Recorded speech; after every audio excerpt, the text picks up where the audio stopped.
Ladies love the skin. Ow. Bring it a little bit closer. The good skin, that is. That's why having a proper skincare routine is very important, and you need to feel the Teej. The process is so easy, just 4 steps.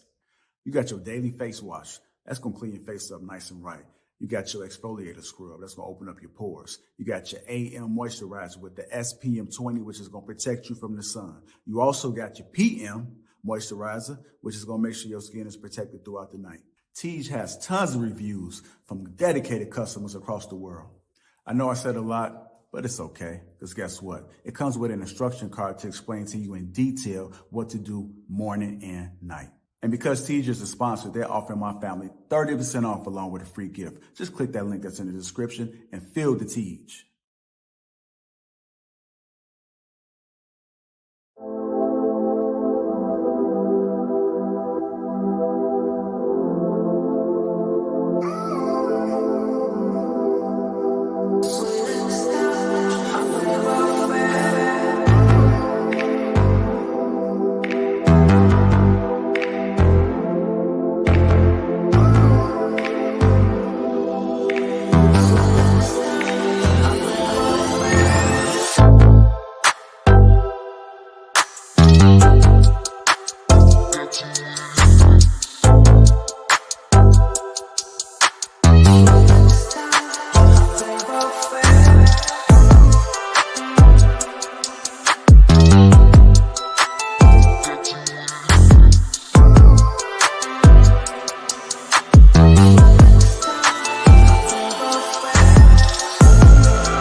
wait. I know what you're going to say. I'm not a man and I don't have a beard, but he does. And so does he. And we are going to help you grow, enhance, and groom your beard and hair. So, even if you're not a man, yet you know one, we have something for you. Now, we all know someone or we ourselves may want to grow our beard from our facial hair. We may want to grow our hair on our scalp, but we don't know how. We've been struggling. I have 3 points for you that's going to help you grow your beard, and not just grow it, but hydrate it, allow it to come in healthy and shiny, and be able to groom it properly without all the flaking and the itchiness that sometimes comes with grooming the beard. Okay, number 1, be patient and consistent. Now, growing your beard is going to take time. It's going to take at least 4 to 6 weeks for your stubble to start coming in. And I'm touching this, y'all, but you know, I'm not trying to grow my beard. I'm trying to help you grow yours. In those 4 to 6 weeks, you may notice a little itching, a little irritation, a little discomfort. All of those things are normal. Just don't give up and commit to the process. Okay, so number 2, resist the urge to trim and shape your beard for the first 4 to 6 weeks. Just let it grow. We all have different growth rates for our hair and for our beards, even our mustache. This is controlled by genetics and also our internal health. So just let it grow. Number 3, don't hesitate to start now using products. Yes, there are products that will help cleanse, hydrate, and groom your beard. When you start now developing an early regimen, this will get you in the routine of skin and hair care, because healthy beards don't just start from the hair coming in, it starts from your skin. So we have the products for you. We have a 4-piece system where we will cleanse, moisturize with the hydrating lotion. Then you will be able to use the balm for styling, softness, and shine. And then you're going to lock in all that beautiful humectants and moisturization with our oil for your beard, hair, and body. Just had to take a moment to see. Oh, my beard looking so good. Man. Make sure y'all click that link. So Lapeef and Sugar Crows have teamed up to bring an awesome line to you all. We have been working on this to make it just right for you and your loved ones. So please, if you love this video, please like, comment, and subscribe. If you love these 3 facts. Okay, so and what if, like, after I said all of that, you still don't know where to start? We do offer 30-minute consultations where we will walk you through from an internal and topical standpoint of how you can enhance, grow, and groom your beard as well as your hair. Please tune in to our next video. We're going to give you more value, more information, and don't forget to purchase our products online at assuredmannaturals.com. There you can get 15% off when you use code Lapeef15, and we'll see you in the next video.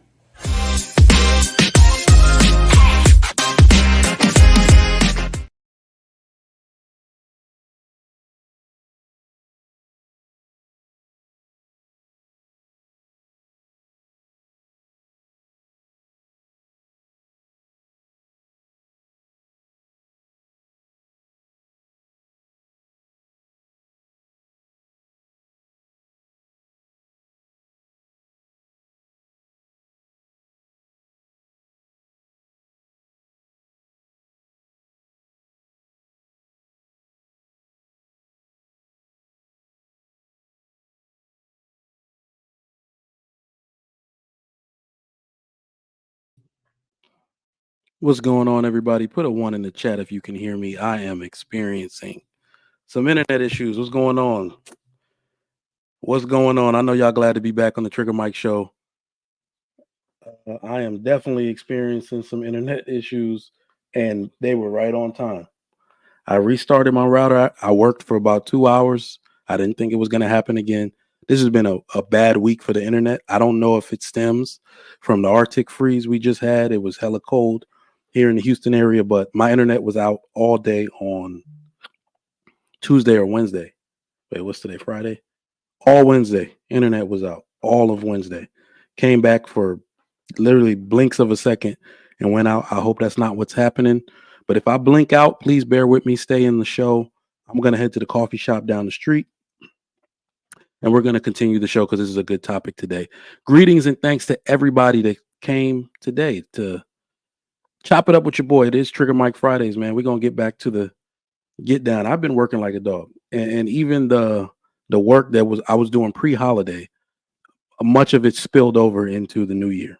So I figured I'd get back here, get reacquainted with the people, with the lovely viewers of the Lapeef Network. All right. So greetings and thanks to you. Salute to our viewers, international and nationwide here in the U.S. Thank you for coming through. It is Payday Friday. I got paid. I hope you did too. For those of you who love responsible things, all right, do as I did this morning. Just go take a look at your 401k, because I started a new job last May, and there's a 6-month period in which you have to be working for 6 months to be eligible for the 401k and the 401k match. And it's a 6% match. And how high do you think I took mine up? 6%. So I'm watching that 401k grow. I put 6% in the 401k. I put another 4% in a Roth IRA. So those are the things I like to watch. I know how much I'm getting paid every 2 weeks, right? But I just want to watch that account grow.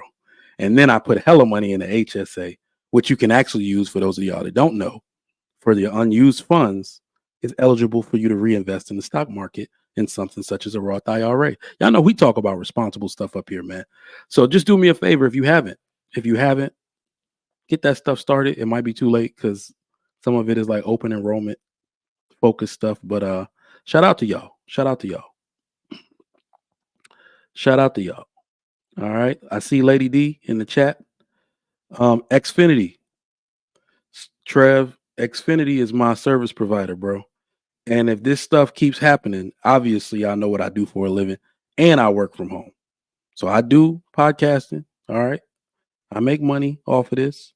And so if this goes on, AT&T, here I come. AT&T, here I come. I don't know if it's much better or not, but I checked the community chat, all the people's and pretty much everybody's houses in the 2 sections. By me, internet was out. Even on Wednesday when I went to the store, or I'm sorry, to get some lunch, their internet wasn't out. So this is more on my side of the neighborhood. But yeah, man, that title that I'm talking about today, it is not a play on words. I'm dead serious. But before we get into all of that, y'all saw the title for today. We're going to touch on a little bit of all the current events, but I also wanted to touch on some stuff that's been happening in the new year, because I made a pledge that I'm going to do stuff a little differently this year. We're going to talk about a few different topics. So it's not necessarily going to be women focused, women bashing, none of that. I think if you bring up women at all, they'll call it bashing. But I'm going to start off with this. This is one of my first streams of the year, and I'm going to tell you why. So this is not a bashing post. I'm going to give you real reasons why I feel and I think and I believe that the sisterhood must be stopped, just from some of the streams that I've been on in the last few days. All right. They don't have the bandwidth. You know why you might be right about that? Because all of this started happening when they started building the final opportunities section of this neighborhood. And somebody who I believe is some kind of fiber optics engineer said that their side is going to receive a slower connection and he ain't paying for it. They're tricking him with the amount of megabits per second, something like that. I think that's the terminology. They're tricking. He said they're tricking y'all because they aren't routing a certain cable, something over to their side. They're just stealing it from our side, which is connected to the entirety of this 6,000 home community. But they're supposed to be a part of this community as well, but they're across the parkway. So they even had to build a little underpass. So he's some kind of fiber optic engineer. He was like, I'm not doing Xfinity for that very reason. So I think I know what you're talking about. But shout out to the sponsor, Tej Hanley. I know y'all saw the commercials. I didn't even mean to play the second one. I just needed time for my internet to come back up.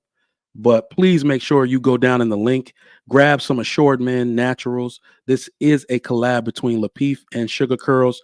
Get that beard popping. I'm definitely going to get mine popping. I had to cut it down because I had to be on cam at work. I don't really like wearing a long beard. For some reason, mine doesn't always look camera presentable. So I cut it down and shorten it. So I'm camera presentable at work. I ain't trying to Rick Ross it. All right.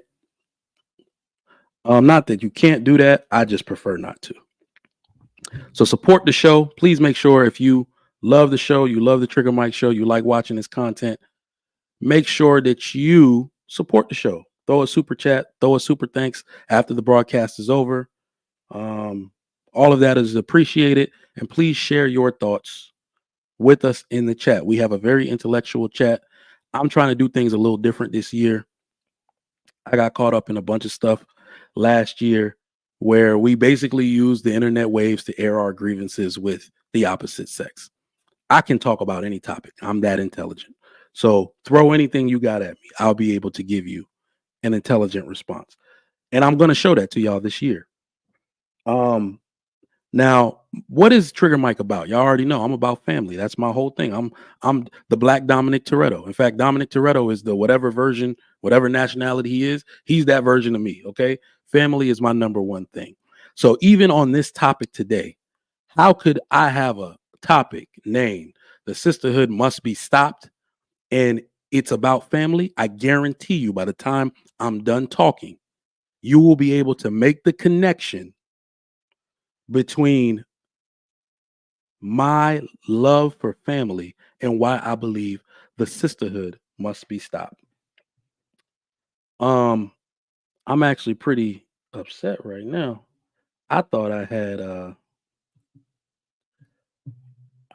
had transferred some videos to the computer. I was more than ready. And none of these damn things transfer unless they went to a different.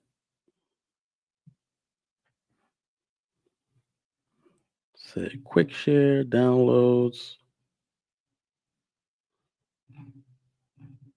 This is crazy. I gotta find it.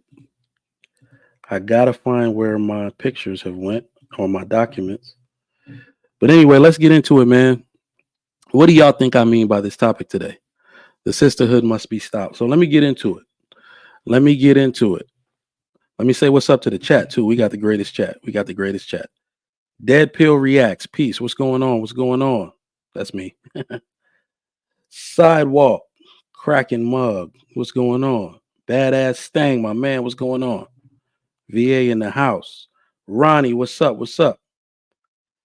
If I can get a consistent, I'm working, man, and I'm taking on projects.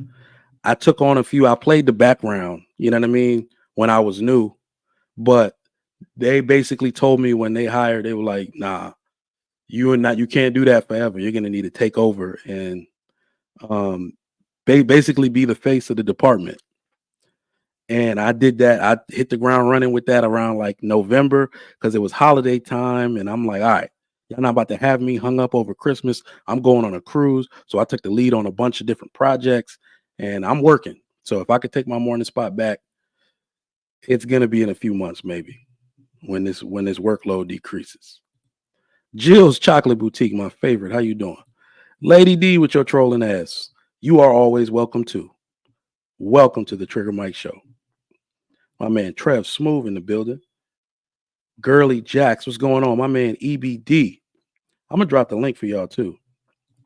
For those of y'all that want to come up after my short but important monologue. Let me give y'all the reasons why I believe.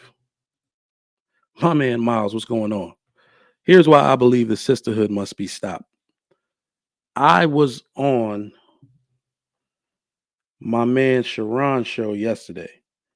And I'm basically doing an experiment, dog, to go around and speak the way that I do. Y'all know how I talk.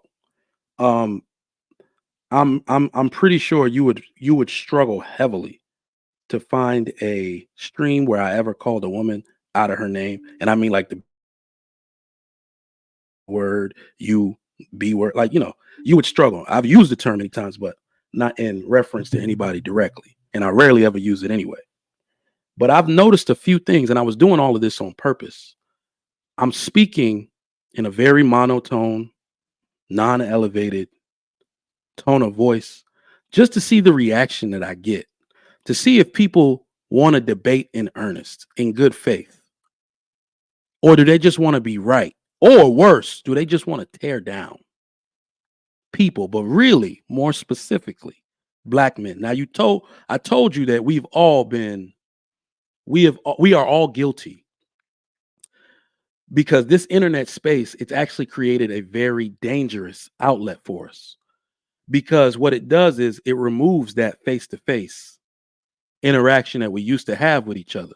Okay, it removes that, and what it does is it bolsters people to think they can say whatever the fuck they want on these airwaves, because he's not right in front of my face. I told you, I've met in person a lot of these YouTube terrorists.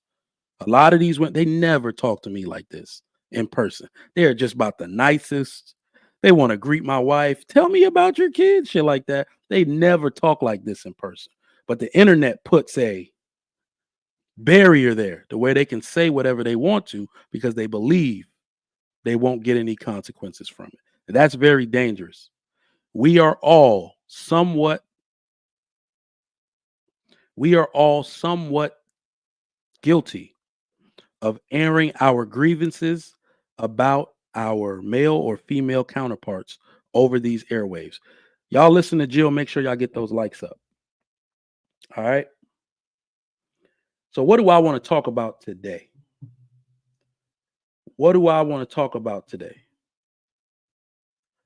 I believe that women hold a lot of power, man. And this is something that I had taken into deep thought personally.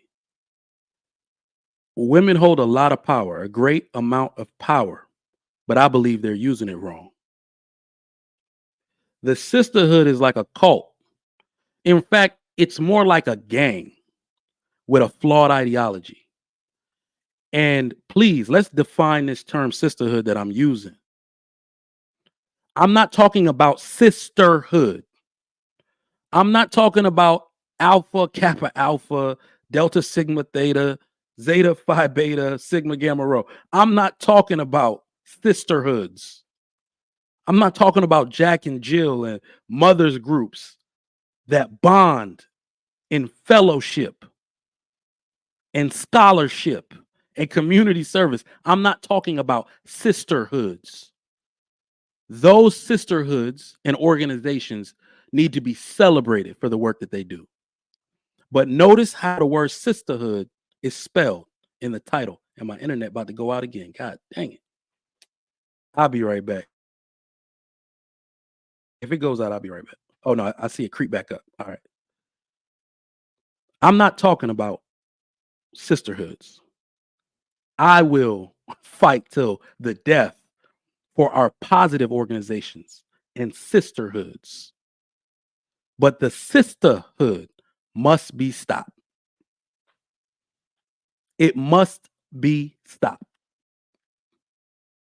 The great amount of power that I'm referencing that our women have, but they align with the flawed ideology of the sisterhood, that ideology must be stopped. It is detrimental to our family growth. It is detrimental to our relationships and marriages. It is detrimental to the development of our children. Put a 1 in the chat if you agree with that. I'm going to read this super chat. My man, Marriage, Politics, and Sports. $20. Appreciate that. Says, funny you say you ain't going to talk to chicks, and this title is The Sisterhood Must Be Stopped. Pretty funny. Actually, I agree with the context. However, they need to apologize to us whether they can be stopped or not. Interesting perspective. We're going to talk about it. We're going to talk about it. In fact, I need to bring some of y'all up right now in case my internet go out. So y'all can keep the conversation going. So y'all bring your ass up. No homo. Y'all bring your ass up here so y'all can get the conversation going. In case my internet go out. I see this little meter where it just keep going up and down. So I want to make sure that we so y'all can keep the conversation going. Let me tell you why the sisterhood must be stopped. And I had a video, and I'll get that stuff for you a little later if I can. But yeah, it didn't transfer to my computer, so I see you in the back. I'm gonna bring you up in a second, Mr. Rich. And anybody else, please, I'll drop the link again. Please come up so y'all can get the conversation going after I give y'all some context. The sisterhood is a cult or a gang, whichever word suits you, with a flawed ideology. And let me explain. They thrive. They thrive on abuse. Do I gotta prove that to you? This group, this particular group, and this ideology can be easily adopted. I even believe it can be adopted in good faith from women. I think a lot of women that joined the sisterhood thought that it was about female empowerment, isolating and securing. That's a better word. Securing a position for yourself, whether you have a man there, whether you have a father there. Most men would get behind that. I don't want my daughter to struggle, whether she has a man or not. A father will tell you that. That's father logic. But you can't use your position in society or whatever position you're trying to secure for yourself against me and expect me not to say shit about it. And I'm talking about in a negative fashion. We thought, this is our fault, man. This is our fault. Listen closely.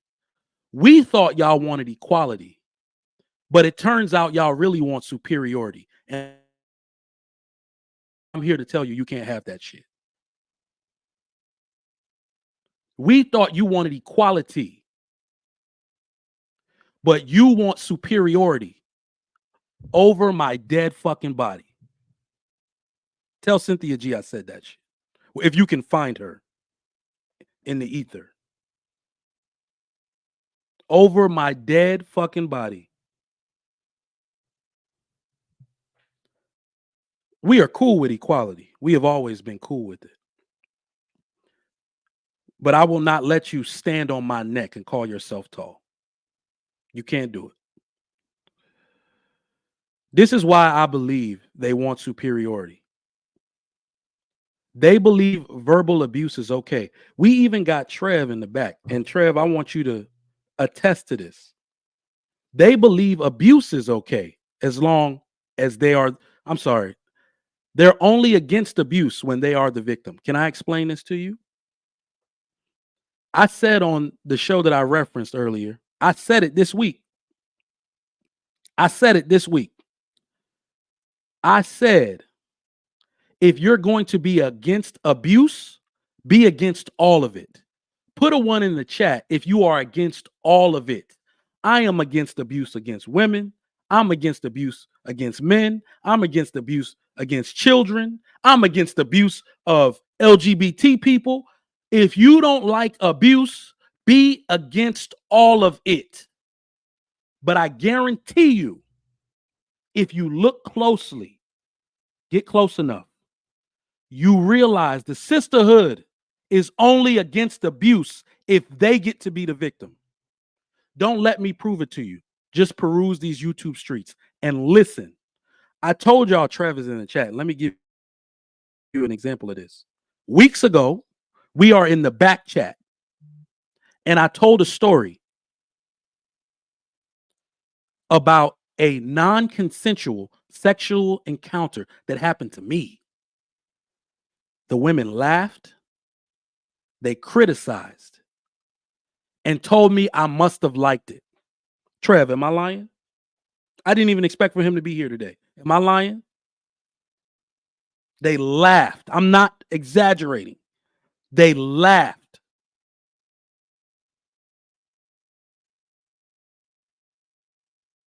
They thought that shit was funny.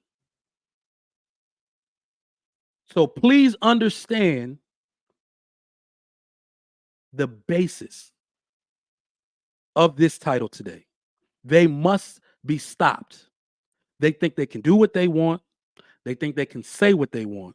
They feel entitled. They feel emboldened because they think they will get zero backlash. They have an insufferable victim mentality. I don't want my wife to adopt that mentality. I don't want my daughter, my sisters, my aunts to develop that mentality, an insufferable victim mentality. If you are against abuse, be against all of it.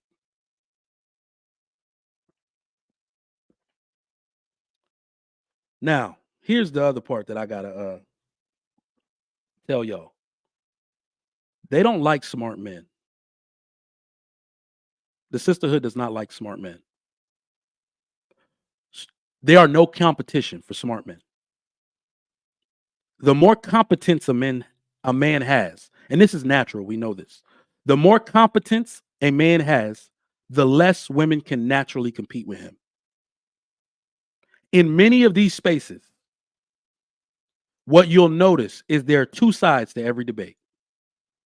Y'all have heard me say this before. There are two sides to every debate or every discussion you see on YouTube that is intellectual in basis or set up as a debate of ideology. There are two sides to every debate that you see here on YouTube. There is an intellectual side, and then there is an entertainment side. And the sisterhood has a very, very, it's not even unique. It's obvious. They have an obvious tactic that they use in these debates. More often than not, they are going to lose. They are going to lose the intellectual debate. Then they will resort to ad hominem attacks, digs, insults, so they can win the entertainment side of the debate. In 2024, I do not give a damn about winning the entertainment side of a debate. If you can't match me intellectually, fact for fact, you not on my level. Put a 1 in the chat if you agree with that and you willing to make a pact that that's how you want to do things on YouTube moving forward.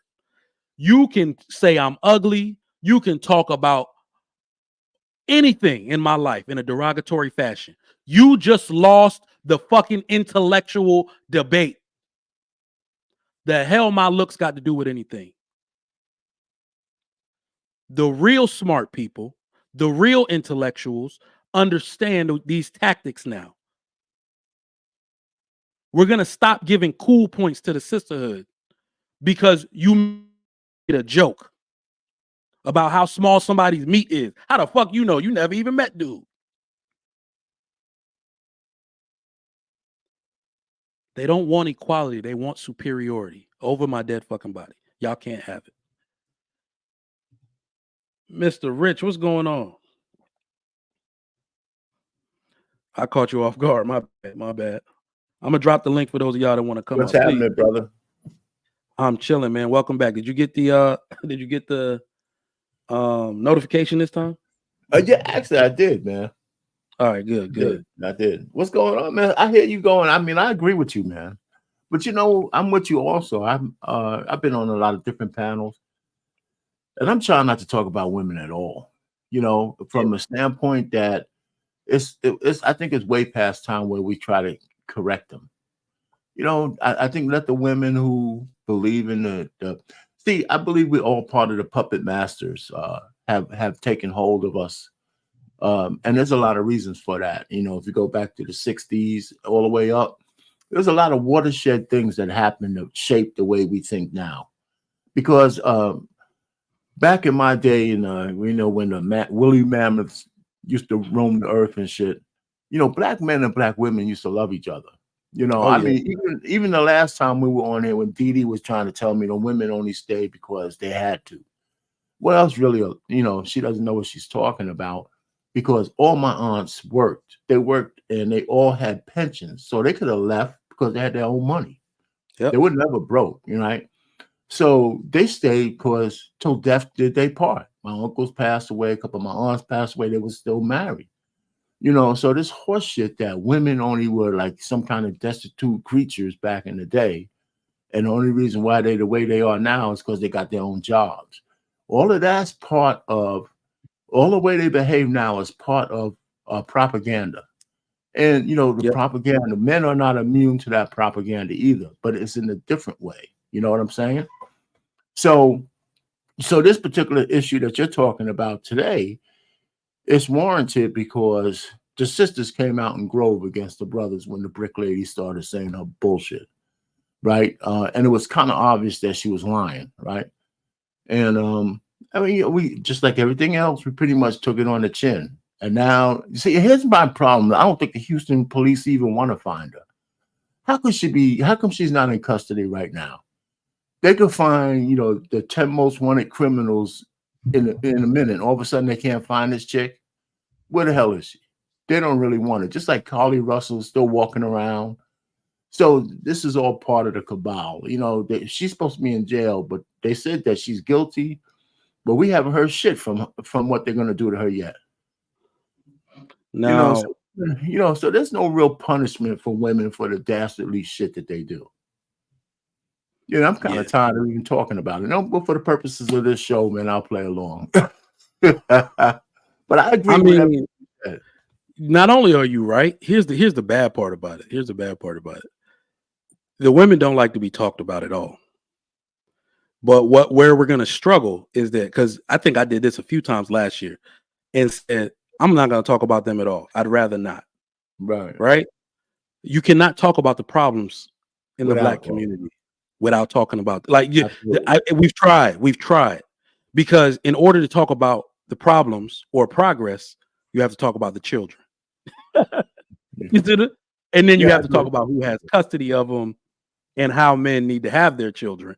How can you do that without talk? So the worst part is that a lot of the power they've been given needs to be taken back. Because I would personally not rather talk to them at all. I'd rather talk amongst men and figure out how, but they've been given too much power, not even by men in general. The power was usurped, right? So now you can see little bits and pieces, and it's actually Florida leading the charge of walking back a lot of these laws, and people act like it's not happening. I'm very into politics, ladies and gentlemen. It's happening right in front of your face. You never thought you'd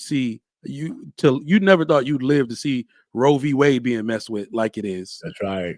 With this many women in Congress. So please understand that in the next 10 years, y'all are going to get whiplash from some of the shit, because really, I told y'all a long time ago, this is white man's problem to fix. He caused this. He caused this. And now that I believe it's a culmination of things. Because they're losing their families, they're losing their foothold on the middle class. They lost their foothold on the middle class. Mm-hmm. Whoever owns the middle class owns the power in the United States. You kind of make the rules. Not because, people think it's rich men. It's not. Mm-hmm. It's not. Ask yourself how Indian and Asian men make the most money in this country, but yet they have damn near zero representation in federal, state, and local government. While we sit here debating that we need more congressmen, they usurp the middle class from white men without any representation in government. So think about that. But I do want to get into this. This is going to be a short show. I do want to get into this Roda Osman situation. So most of y'all are aware that the brick lady, this is really what prompted. This was the last straw for me.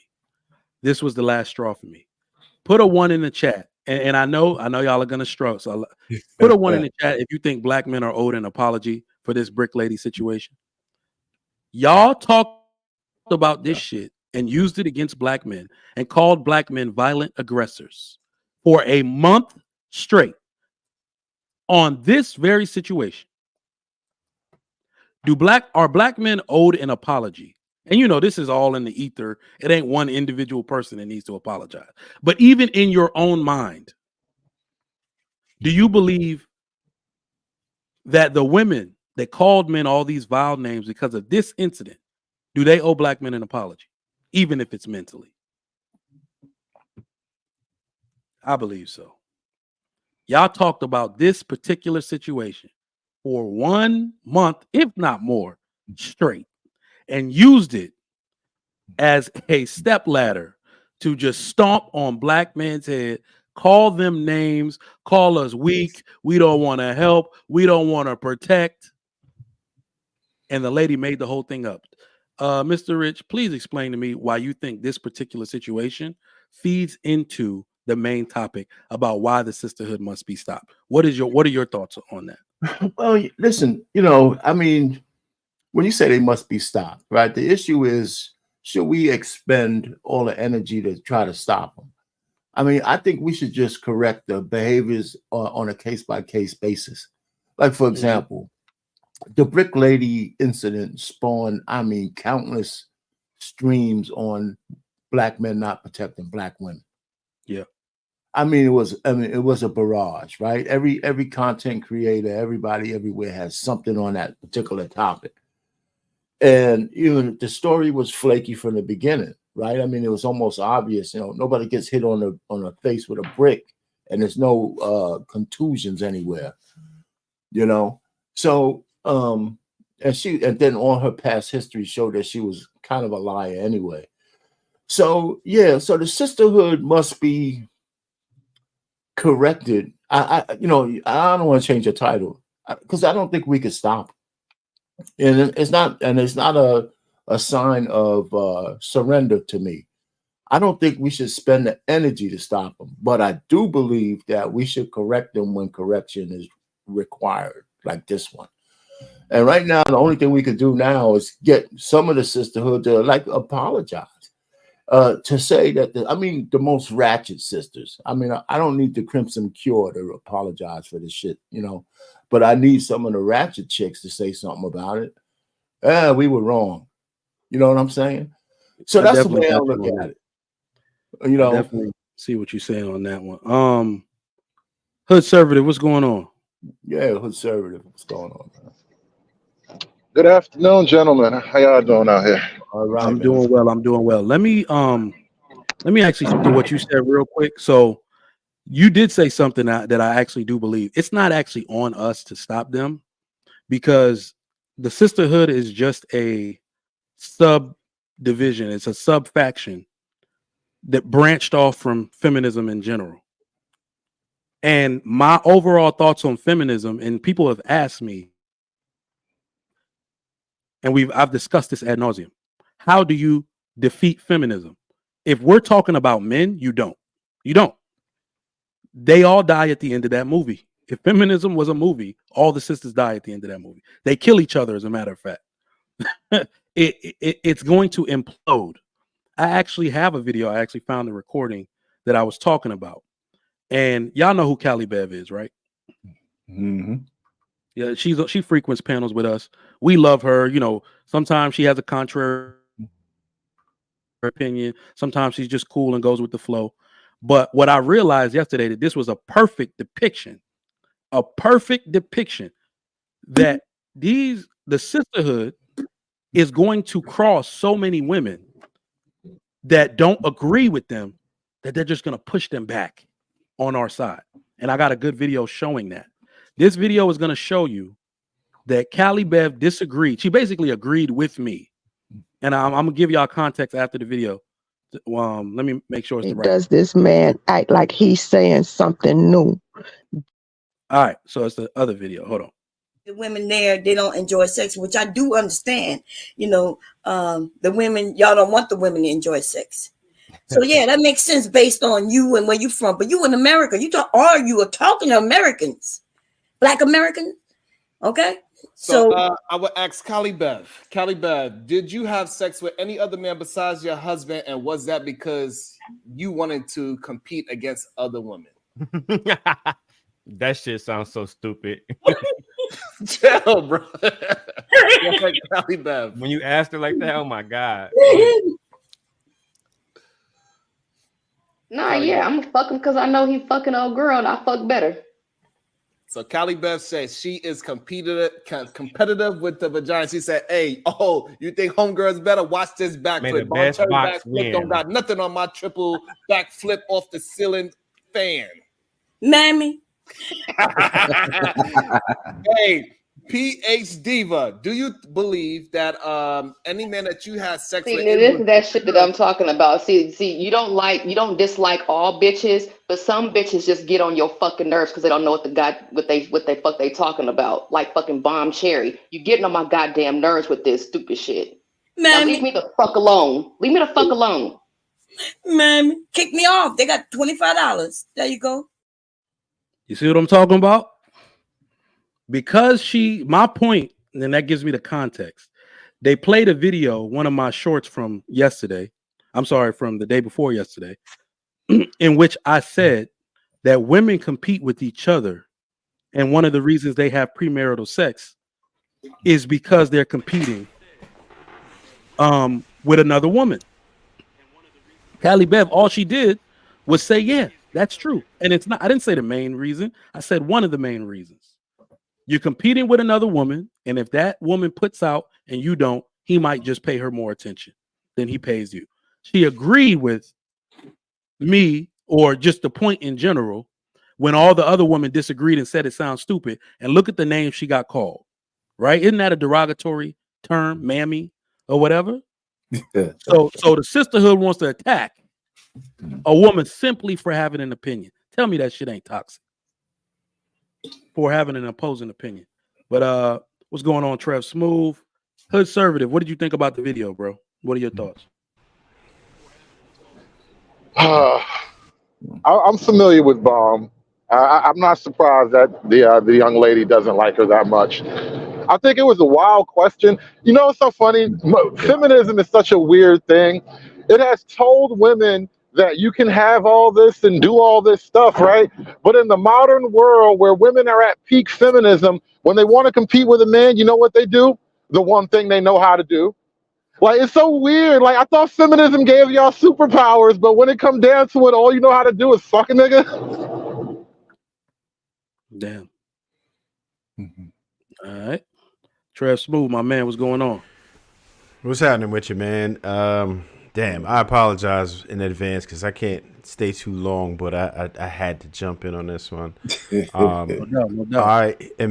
I emphatically disagree with the sentiment that we should check out or not talk to these women, right? Because I won't accept defeat. And if you don't believe me, just go look through my comments. Sometimes when I drop a video, I make sure I have supporting evidence. I use actual data. And in my opinion, there are just some things that I say that are irrefutable, right? So, and I have women who DM me, right? They'll ask me, how could I do better at this? Even in my personal life, friends that I have, what could I do better here? There are women who want to improve. And as long as that exists, I can't remove myself from the equation. I feel like it is our civic duty, if we are able, and this is something that we specialize in or are good at, to intervene and stop the madness, no matter what you see out there. I take that as my responsibility because I'm able to make sure things are better. There's no way I could ever disconnect and watch it happen. It's our job to talk about this. It is our job to talk to women because we all know that in most cases, women don't police themselves. So if they won't police themselves, who will? Are we going to accept that happening when we are having children and they're going to have to also be involved with these women that these single mothers are raising, or these mothers who aren't fit? Like, this is something that I just can't sit down and accept. Understood. Let me answer that, because I think you're trying to point that to what I said, because I didn't say that we shouldn't talk to them. I'm tired of talking about them. You know, it's a distinction, because what you're saying also to me is that save who you can save. And I agree with that. Yeah, I agree with that sentiment. You know, but so from that standpoint, and you might be saying a little bit more than that, of course, but I'm saying, you know, but essentially we're saying save who you can save. And those are the women who are coming towards you as opposed to you pulling them. Can yeah. You know, I'm gonna let you. I'll land it there. Go ahead, bro. Go ahead. No, you guys seem to be in relative agreement on a theme that I basically disagree with. So I kind of want to have it out, you know, respectfully. When you say it's a failure I want to ask you to elaborate a little bit more on why you consider it a failure. I know you got into it's your civic duty and all that, but I just can't see those terms. But the thing that I really wanted to focus on is I don't think talking to them is as powerful as talking about them. I really, because this goes back to the whole like SBE argument. You know, you're just trying to shame a woman because you can't do nothing else. You know what? If you acknowledge that women are emotional creatures, then you can't take shame away from me. I will never let you take shame away as a weapon to use against creatures that we both acknowledge are completely emotional. Shame works. Now, you may not get everything you want out of it, but I think the idea that the women that we're talking about, these wayward women, we cannot give them a soft place to land. That's the power of shame. Everywhere they go, somebody looking at them like, I know what you did last summer. That keeps women in line more than you thinking we will appeal to them romantically. No, shame should be leveraged at any turn you think you want to leverage it. Shame them. Why not? What have we got to lose? I'll end there. No Okay, doubt, no doubt. So go ahead, Trev. Anybody who takes a look at my comment knows that I do not remove shame. Shame is certainly a great part of it. So I definitely agree with you on that. But that's not all I do, right? I'm talking about exhausting every avenue, period. So there are some people who shame will work. There are some people who you will be able to talk to and not just talk to, you have to teach sometimes, right? So, but shame is not off the table. Absolutely not. If you're doing something bogus, I'm going to call it, and I'm going to call it frankly. That's just what I believe in. And I'm not saying that we have to come with a soft hand. That's just not it, right? Because some people don't listen to you like that all the time. Sometimes you just have to tell the harsh truths, and I believe in the harsh truths, and I will present it harshly when necessary. So it's a delicate balance, but I think we should use every tool in our tool bag. All right. Well, specifically, this issue of failure. I'm sorry. Let me just ask this last follow up, because the issue of failure, I want you to kind of go back to that, please. Why would you consider it a failure if you're going to go by the argument of exercising all options, right? We're going to try everything that works. It's not like black men and women have just gotten to this point. So if black men can make the argument, which I think black men can make the argument that, we've tried pretty much everything. Why would you call men who walk away at this point failures if they have tried everything? I don't see how that's a fail. I think that's just a leadership call. You have to cut your losses eventually. You have to cut bait and fish in a better pond. All right. So for one, it's not for everyone to do, right? I accept that as my civic duty. I don't expect every man to be responsible for that. But I'm saying if you are able, then you should. And as far as a failure is concerned, when I say not accepting failure is just throwing my hands up. All right, that's it. You can't talk to them. That's it. But I don't believe that, because I've seen different results, right? I've talked to people, and a lot of people come to me when I put these videos out. My DMs sometimes are flooded. Some people are like, damn, I'm glad he said that. And it's a lot of women in a lot of cases. My audience, I'll tell you this, like 64% of my retention on Instagram and YouTube is basically from women, right? They sit there and they watch it and they appreciate it. And there's a lot of women who are not with this sisterhood as Trigger Mike is describing it. They're not with that. Not everybody wants that. Some people, and it takes a long time for some of them to get for the light to come on. But you got to understand what position they're coming from. If you're raised by parents who are not fit and you've learned all these bad behaviors, it has to be unlearned, and it won't happen overnight. And we have to eradicate the sisterhood as Trigger Mike describes it. The way he's describing the sisterhood, it needs to be eradicated. So they have that's one of the parts of it, because they're working against us right now. Yeah, let me say this. We can also make the case that it got this bad because black men especially, said nothing. They didn't push the envelope. They didn't fight back in the media. In fact, they had help from niggas like Tyler Perry to get their image destroyed in the media. So, that when we talk about exhausting all avenues, there is a personal reason, and people try to challenge me on this. Talk about bashing women. No. Remember, you can't talk about fixing or creating or recreating a community without talking to the women or about them. You can't talk about it. Can't talk about the children without talking about the women either. So the one thing that I usually think, and I really started going hard on this once I became a father. One day, my daughter is going to start to pick her role models, and I'm not going to be involved in that process. She goes to school several hours a day without me. She's going to have a phone, access to the internet, and I'm not always going to be there. So she better understand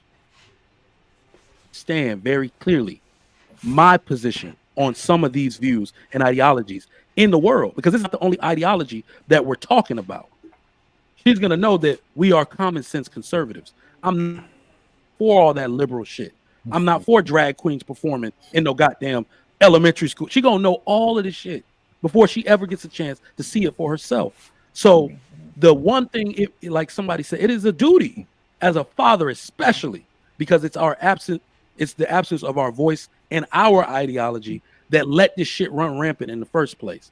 And somebody said something in the chat, talk about people don't feel shame. That is a lie. People try to ignore it. Black China, some of all of these OnlyFans girls, I told y'all they have one tendency that usually comes between 35 and 40 years old. They all come back to try to reclaim their virtue because they felt the shame. They put it off. They realized that money ain't, that dollar chime ain't ringing like it used to. And everything everybody was saying starts to come to fruition and starts to materialize in real life. And then they want to come back and reclaim their virtue. We know that's going to happen for most of these women and their behavior. They feel shame. They're just ignoring it. So, Mike, on that point, let me just say a couple things. One of the things I think we all are saying some variation of the same thing, because we don't, like the brother Trev said, we only could do the things within our purview to do. And when I talk about women, I talk about it from the context of the future, what I would like to see them do and what kind of behavior I'd like to see them stop. Like, for example, I don't believe there's any such thing as toxic masculinity unless a woman is wielding it, because they don't know what the hell it is and they misuse it.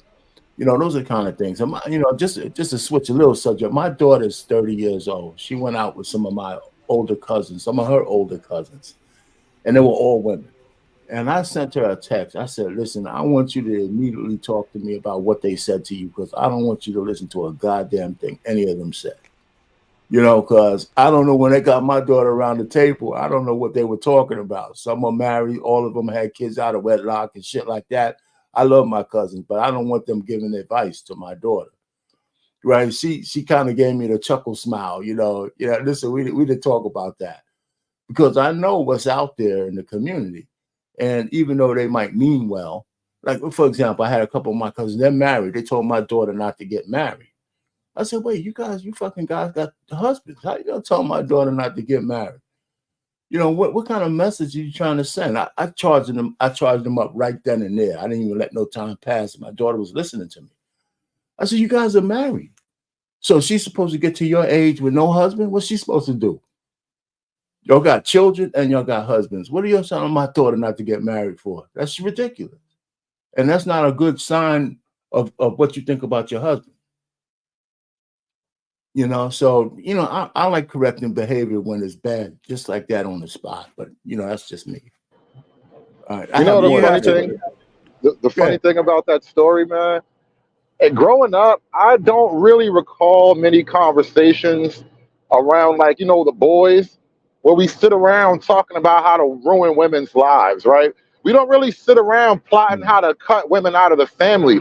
Women plot on how to eventually break the family up. Like, this is a plan that's starting from her adolescence, right? So you have older women instilling in her head at 12, 13 or whatever, that eventually it is your destiny to destroy your family. Boys don't do that shit to each other. We don't teach each other to go ruin women. If most of us, if we got a friend that's even a little mean or weird to girls, we kind of don't like he doesn't stick around that long. Like, it's such a strange thing. Like, we don't raise our sons to destroy the family the way women do. And I hear stories of this over and over again. I witnessed this over and over again. The older aunts will ruin the future of the younger women starting out a family. Yeah, yeah. If I wasn't there, you know, she would have heard that shit without me, man. But I corrected it as soon as I heard that. I said, wait a minute, man.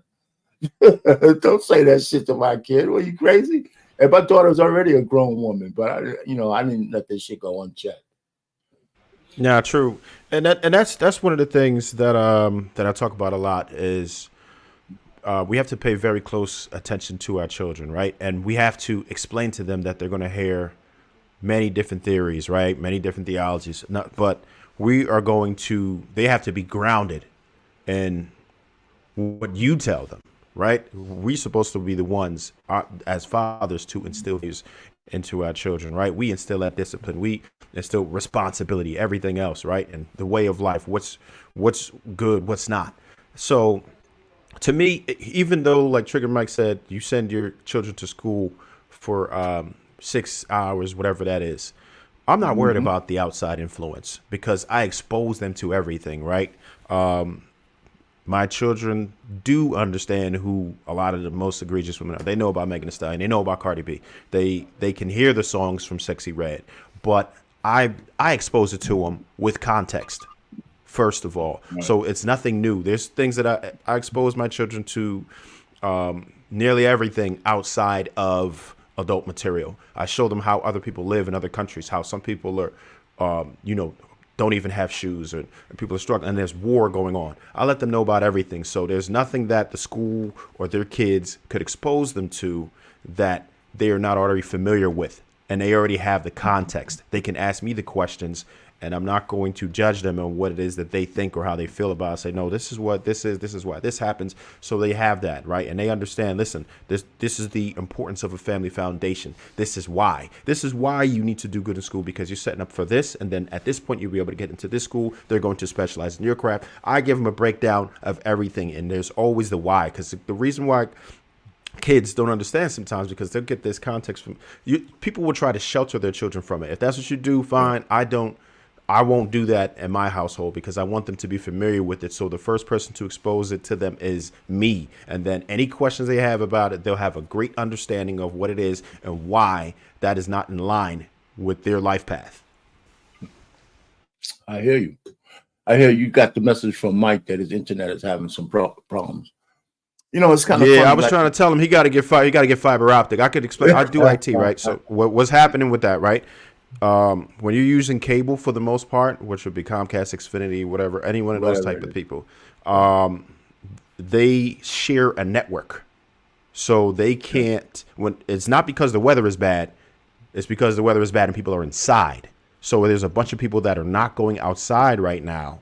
So the bandwidth is shared. So all of you were trying to use it at the same time, and they don't do it. It's almost like how the banks never really have all your money. So if everybody decided they had to withdraw, they're only required to keep like 10%. Like, you know how that goes, right? So it's the same thing. When everybody has to go inside at the same time, Comcast don't have all that bandwidth, right? So you better off with fiber optics, because there's no resistance on glass. And I don't want to get too far into it, but just anybody who has problems with their internet, get you some fiber optics.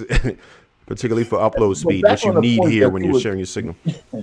But back on the point that you were saying, when I talk to young men, though, right, instead of just telling them that they have to have dick discipline, for example, you got to tell them the consequences of having, sex, period. Because you have to assume that as a man, they're going to have sex, whether you say whatever you say or not. That's our, biological imperative.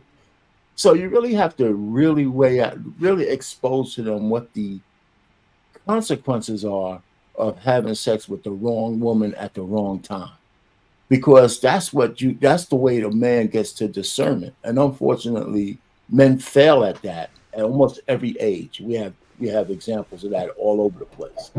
But maturity is one of the things that. Well, let me just finish this. Maturity is one of the things that give us discernment. So instead of, just like with women, when you explain shit to them, you got to tell them consequences of certain things. You got a lot of high body count. it's not because you had sex. It's because you have sex with so many men and you got all that energy pent up but nowhere to release it. So it manifests itself in certain behaviors, trauma, pills, destructive behavior, all that kind of shit. And they need to start to realize that. But go ahead, whosoever the guy, man. Yeah, that part of life is something I focused on too a lot, especially when you talk about like red pills or whatever. But I would frame it very different. Go ahead. I wouldn't try to convince I wouldn't try to convince young men that there is quote the one, because you're setting guys up on this perpetual hamster wheel trying to find I didn't say that though, right? I didn't say that though. Well, let me explain why. And I'm not trying to put words in your mouth, but there's a concept I want to fight. Okay, go ahead. Because of the law, every woman is potentially the wrong woman. And that's why I fight the idea of the one. That don't matter, bro. The law is the law. There is no right woman when the law empowers every woman against you. And that is something I don't think we real prepared to tell young men yet. Like, all right, and this kind of speaks to the whole issue of responsibility that the other panelists brought up, like your civic duty. How can you have a duty to women who are your equal?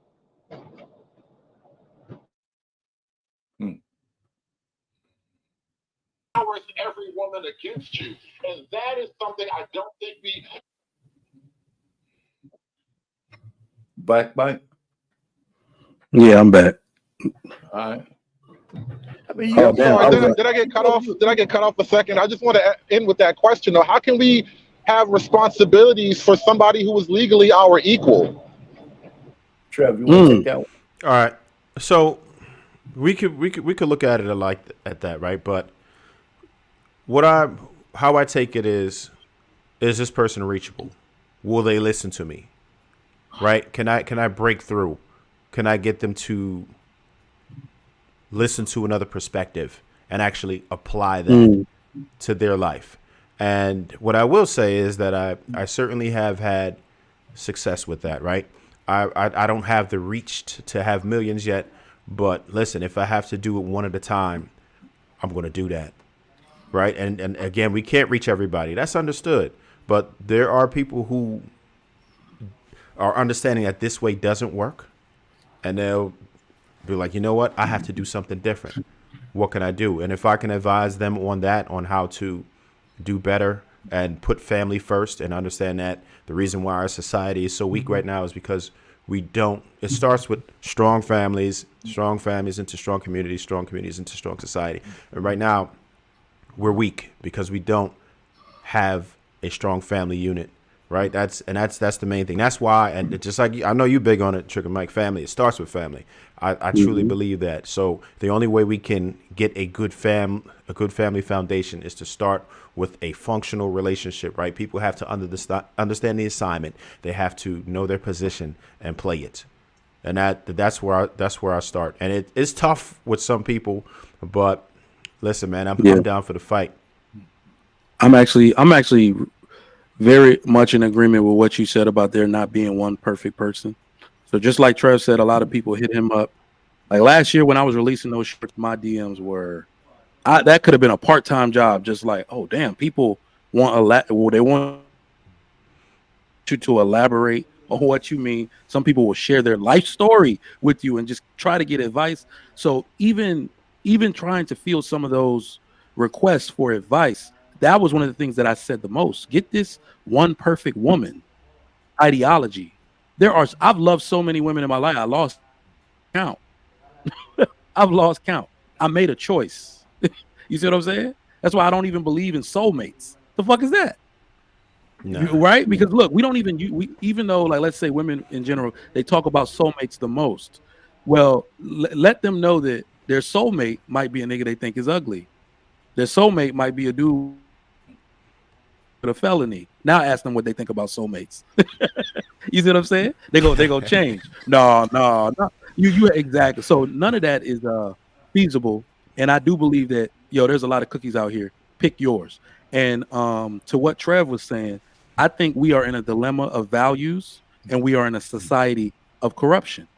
Women, especially men, The reason why these conversations don't really even make it into the male realm is because we found a way to remove the men. Men do anything. You put them in jail. You isolate them out of society. You take away their ability to make money. We have found out what to do with men that commit crimes, men that basically are out of line and don't fit the system's narrative. They have found a way to remove the men. The issue is that we don't have the same systems for the women. We don't have those same systems for them. And we have to be the accountability partners, unfortunately, for our women, which is basically the way it's always been. So that's why I can't make a credible argument against the passport brothers. Because dudes will tell you, or the women will even say, to shame it, oh, there's hoes everywhere. Yes, there are hoes everywhere if you're going to go look for a hoe. There are hoes everywhere. But there are women who have values. And that's extremely important to note. There are women who understand the value of a man. I told you, I have literally watched a woman listen to other women talk and say, I'll die before I let my children be fatherless. I was like, damn. That woman understands the value of a man. She has values in which she knows her children are not to be raised without the influence and authority and discipline of their father. That's what we need back. Yo, in our that society, part right there. we have the opposite woman. No, see, I agree with you though, but you said something, especially when you talk about the woman. And I have a series of tapes called "Let the Women Tell It," because I think a lot of the shit that the sisters need to hear, they need to hear from other women. It can't just be the Crimson Cure and Danica Marie's of the world and Chantel's and stuff. They need to hear that from the rank and file women to be corrected on the spot. Not just the Shay Sade's and those. There's not enough women talking against the sisterhood. So I try to collect this. It's countless little things, but I like to collect those things and put a little tape out saying, "Hey, listen to the women tell it." About different topics. And I think that could be effective, but I don't know. I think it would be. And I actually do want to commend. I even see her in the chat. I see Jokerbed. I see Dee Dee's little terrorist ass. She could give an intellectual point every now and then, but she got a little terrorist itch. She got a scratch. She got an itch every once in a while. But I do want to give a shout out to all the women who fearlessly, it's a small group, who fearlessly stand against the BS. You will be called the names. You will be somewhat isolated out of their group, but there is actually a growing minority of women doing that. But that's the reason I showed that video of them calling Callie Bev a mammy. Y'all just push it. That's a victory for us. I don't know if y'all saw the same thing I saw. Y'all are pushing her out and y'all pushing her back on our side. All she did was use intellect and logic and made her discernment in disagreement with yours. And you completely went off on her. That's a win for us. So that's why I said it's going to implode. Feminism implodes. They all kill each other at the end of that movie. So what you see now is there are women that are smart enough to defect early. I tell women all the time, please do not be the last one on Feminist Island when the final plane leaves. And unfortunately, there are too many of our women still on that island, and I wish it wasn't so. But y'all got it. I think too many women. I think too many women believe there will be a soft landing, and this is why I kind of land on the side of there really isn't much left to say. Let them have their hard landing because they won't respect much else. I tend to agree with that. Now, let me go into another video real quick. Now, I want y'all to notice when I said I talked about it, and Trevor's even up here now. If we're going to be against abuse of any kind, you got to be against all of it, or you're not really against it, in my opinion. And what I realize, and I'm going to keep saying it, is the sisterhood, especially these kind of women with this type of ideology, they don't want to be equal to us. They don't want to cooperate with us. They want to be superior to us. I call it the Hunger Games fallacy or Hunger Games syndrome. Y'all remember the Hunger Games? If you read the book or watched the movie, the final movie, the people who were being oppressed, who were forced to play in the Hunger Games and fight until the death, Once they got in control, they tried to institute a Hunger Games against the other side. When you thought they just wanted to cancel oppression entirely. That is what's going on with the sisterhood right now. They told us they wanted equality. Don't oppress us. Don't mistreat us, which we thought was a very reasonable request because most men don't want to see you oppressed. They don't want to see you abused. They want to see you get your fair share, your equal share of what's owed to you. That is, yes, what most men want for you. We are fathers and husbands, after all. But we have oppressive women that just want to take control and oppress the men. All right, so I want y'all to just listen to the video real quick of me. I think the context was they asked about why, something about me, and I said I live my life this way on purpose because I'm trying to make it to the C-suite. I know married men are more attractive for that. And it's like, I said something like that. Watch how this woman tries to shame the shit out of me for what I said. Women there, they don't enjoy sex. Does this man act like he's saying something new? This, what you're saying, women have known this basically since we came out of high school and took the first college class. Everyone knows that a stable married guy is a good look. Y'all be saying stuff that women know and been knowing. It's not rocket science or anything. So it comes across like either you're learning this and you're slow, or you're taking women down. And words matter. And a lot of times men choose the wrong word on these panels. Then they get mad when women reply to the words that they use. Words matter.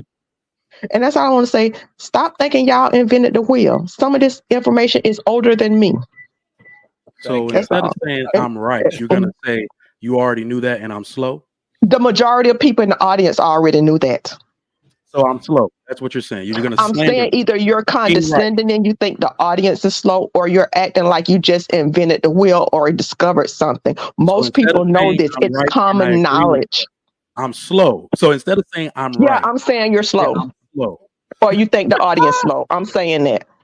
Oh shit! Oh man! I just want y'all to know I called no one out their name, bro. And look, I ain't call you out your name. You asked me a question. Hey, Darrell, would you like to drop it? So you see, she could have. Listen, man. Yeah, I want y'all to go back. That was Sharon's show from yesterday. If y'all get a chance.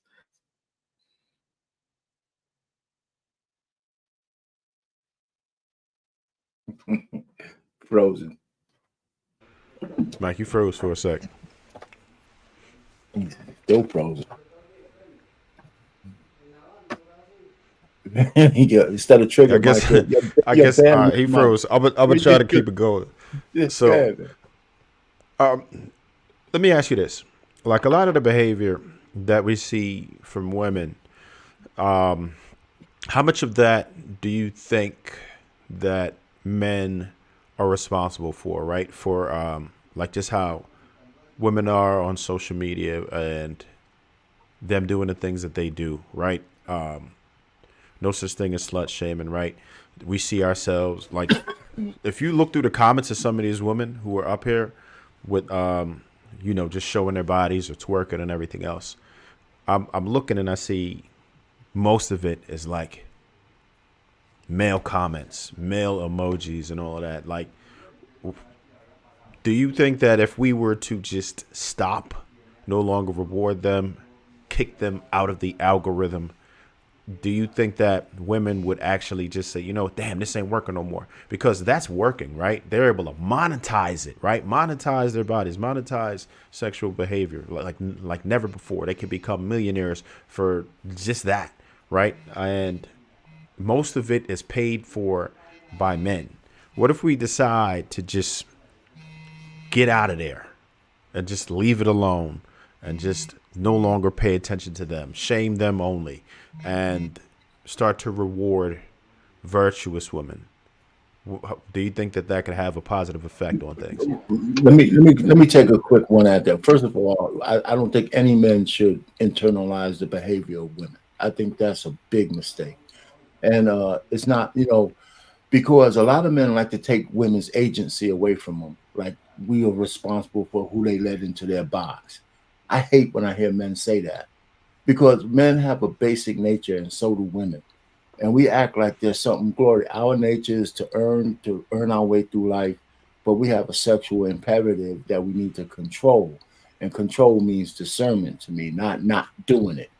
So women understand the basic sexual needs of men, whether they give it to us or not. So since it's constant, since it's predictable, it could be manipulated, and women do that all the time. So, men will take sex from women any way they would give it, because we're the creatures who have to do that. The reverse is not true. So I don't think we should take their agency away. I think that where we're responsible is when we do get in a relationship with a woman, if we're deceiving her, because women take that. And every time you hear women talk about trauma, it's a man behind that word, or men behind that word. You don't hear men talking about that. So I think it's a delicate balance, but I don't think men should ever internalize, especially if they're innocent. So part of what you said is something we could do, because like you said, we shouldn't eliminate the corrective activity altogether where we can save things. But what you said also, I think is key, is that women are coming towards you in your DMs. So when a student is ready, the teacher will appear. But if they're not ready, you can't tell them anything. That's how I look at it, right? So your energy is not being wasted on people who don't want to hear your message.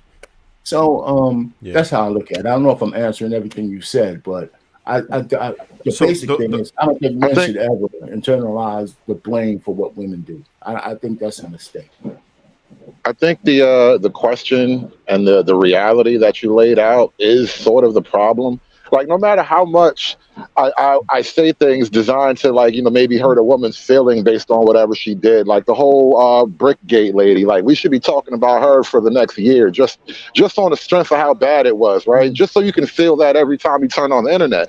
But at the same time, Black American male is unique among men in the world in that we are the softest men on our women around the world. I think like we are known among other women. I mean, among non-Black women, Black men are known for being less patriarchal. Like, you can get away with more with a Black man than you can with the men of whatever the group the women come from.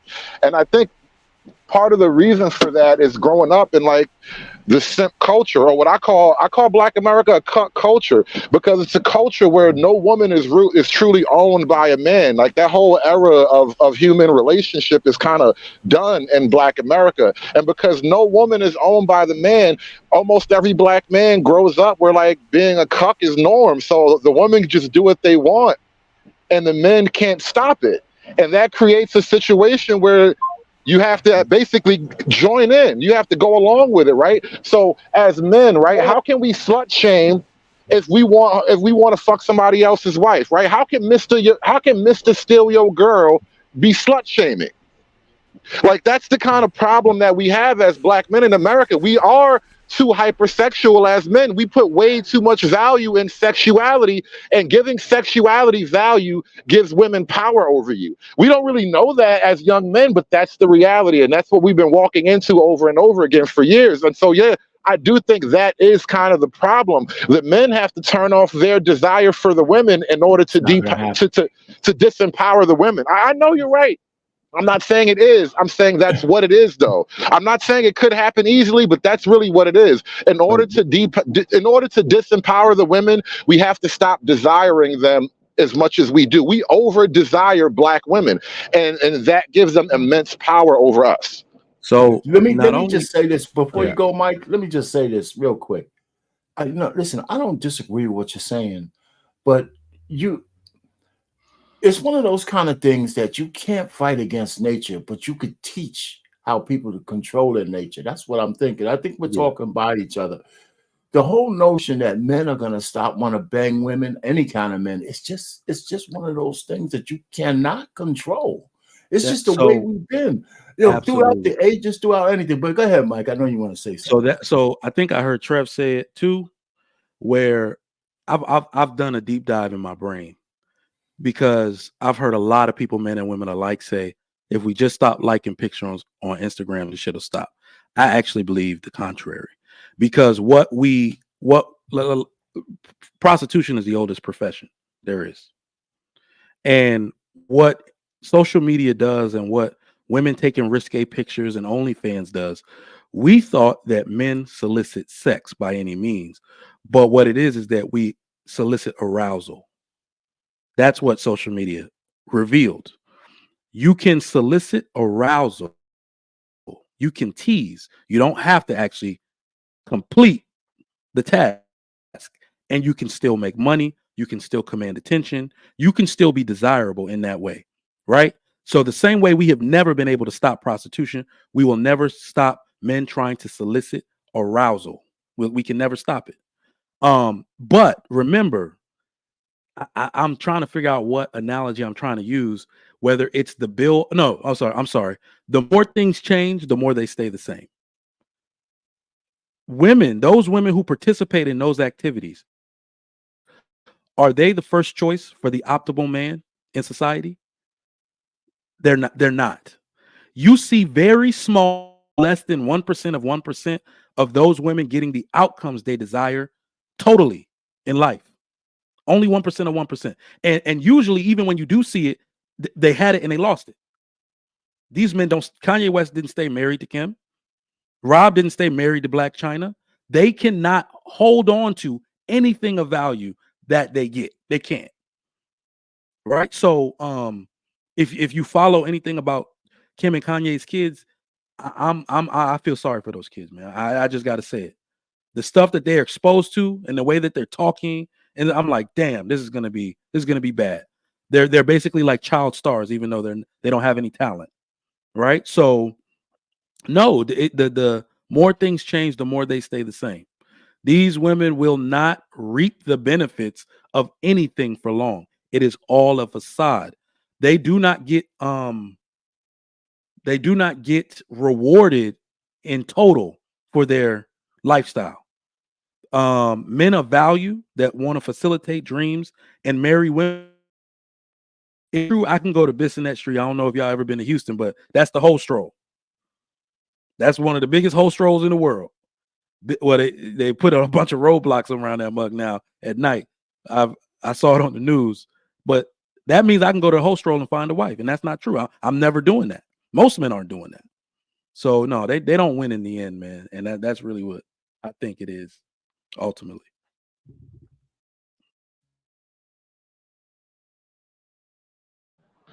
If too many women are hoes, most men will be forced to choose among hoes. That's Black America. So, Hood Conservative, here's why I don't think that's true. Look at the ideology adopted by the women. The women that adopt the independent / hoe mentality the most are married the least. So the game still works the same. No, I'm not saying you're totally wrong. I'm just describing that reality. That's what's going on in Black America. That is the reality. But I think it's also a reality that we remember. They say 26% of Black women are married. When you actually take out the baby boomers, it's 9% or less. So that means that men will be forced to choose among the women they smash, but the men won't want to marry these women at all. And I personally believe our women in greatest volume, percentage wise, suffer from the sisterhood ideology and the independent. Let me add this, woman Mike. ideology. Let me add this, Mike, and Hood Conservative. You may agree or not, or you too, Trevor. The sexual marketplace is dependent upon the promiscuity of women, not men. So let me say it in other words: the promiscuity of women shape the sexual marketplace. Where you have a marketplace of women who are chaste and demand more from the men before they sleep with them, those societies have a more controlled sexual marketplace, even if it is like in the Arab countries or the Muslim countries or wherever, where the women are free to have sex with anybody and whomever, since they control access to their bodies. The marketplace is chaotic, just like the women are, because men will take sex from women any way they give it. Not all men, but enough men to make a difference. See, now, if you're a man who can get women easily, you can control yourself because you don't have a scarcity mindset. But we know that there's a lot of men with a scarcity mindset over sex. So if they get offered sex They're not turning that shit down, no matter what you say, right? So that's what, So another thing people don't understand is that women like to raw dog as much as men do. Matter of fact, there's women who tell men that if you want to put a condom on, you're not having sex. Guess what most men are going to do? So that's when I talk about discernment and of the consequences. If we don't talk about the consequences of not illegal, but illicit sex to men, then they never measure what might happen to them in the moment. And I said this before, one of the toughest things a man has to do is turn down sex when he's right being in the cut. How many men could tell you that he's in the cut, the lady's ready, and all that stuff. She said something wrong. She did something wrong. She gave him an ultimatum, and he says, "You know what? Not tonight, honey. Go ahead home. I'm not going to stick my Johnson in there." You tell me how many men have done that. So all I'm just trying to say is that's the key. Women control sex, and we say that they control access to sex. So that's their accountability. If we take them up on it, get them pregnant, then we're responsible, just like they are. So it doesn't absolve men of responsibility, but women have agency over their bodies, and we got to stop trying to take that shit away from them. You know why? Because the court of law doesn't. In every 50 state, if somebody violates that bond on a woman, they're going to jail. So let's just stop this thing that we're responsible for women's bodies. We're not. Anyway. And so I have an analogy to marriage. We are the gatekeepers. If you're Joe Smith and you let a whore in, you get what you deserve because you're accountable for marrying that chick, right? You got to vet the woman, as best you can. It's nothing. It's a risk mitigator. But some men just look at the breasts and the butt and they're in love and they'll marry anything. And 5, 10, 10 years later, they're getting their ass kicked. So let me land it there. So this is what, I don't know, man. I've been married for a long, long time. And I can't stand people say, I don't know what's going on. Like my wife stopped being a woman for the 36 years we've been married. She's been a woman every goddamn day. So anyway, I'll land it there. So get me off my diatribe. Okay, go ahead, fellas. Chop it up. Hey, man, what's going on, King Spark? I haven't seen you in a while, brother. What's up, man? I ain't seen y'all in a minute. I just looked on here and I caught y'all. I said, let me jump on here. Yeah, we know. So I'm going to add in when I get something to say. I ain't got shit to say now. I'm still listening, but I ain't want to fill up and then I get not be able to get in. Bet. So the Hood Conservative, real quick, I just wanted to ask you about a point you made earlier. Do you feel like it's really on black men or that allow this, or do you think it's just Western culture, period? Do you think that this is also happening in UK? Do you think this is also happening in Canada? Do you think it's also happening to our counterparts here in the United States just as poorly, right? Are we all dealing with this? Because I'll just say this. I definitely interact with many other races, and they all have similar complaints, right? You'll see, like, there's guys come out of a club and just feel defeated, like, damn, what am I doing wrong? Like, because they don't even understand. I'm like, well, the first thing you're doing wrong is you up in the club looking for a woman. That's not how it go, right? And that's the whole thing. I think that the entire Western civilization does not know how to vet women. I think we all take too much nonsense from women, and because they're all getting these same advertisements, they're all getting the same curation of the social media, they're all getting the same everything that we're getting, right? The same influence. So I think we definitely are included in that, and we should focus on it. But it ain't just us. I think it's just the Western culture, period. How horrible it is right now, and they're pushing that. And feminism, we're all dealing with that feminism stuff. I tend to agree. In short, yes, just you're pretty much spot on. It's not so much a black thing. And so I hesitate to deal in arguments that like put special blame on the black man. Like, we didn't create feminism. And to be fair, like your average white guy didn't create feminism. And so as far as race goes, I think race is a useful divide and conquer strategy in service to feminism. I think men would do far more to defeat this monster if we kind of set aside that particular racial grievance so we can all get our houses back in order. That is the problem of the West right now, where we're beefing about a bunch of maybe non-consequential things, and the women are running amok because the men are fighting over nothing. Damn. My man Miles. Oh, damn, he went off cam. I'm still here, Trigger. No doubt, no doubt. What do you got on the topic, bro?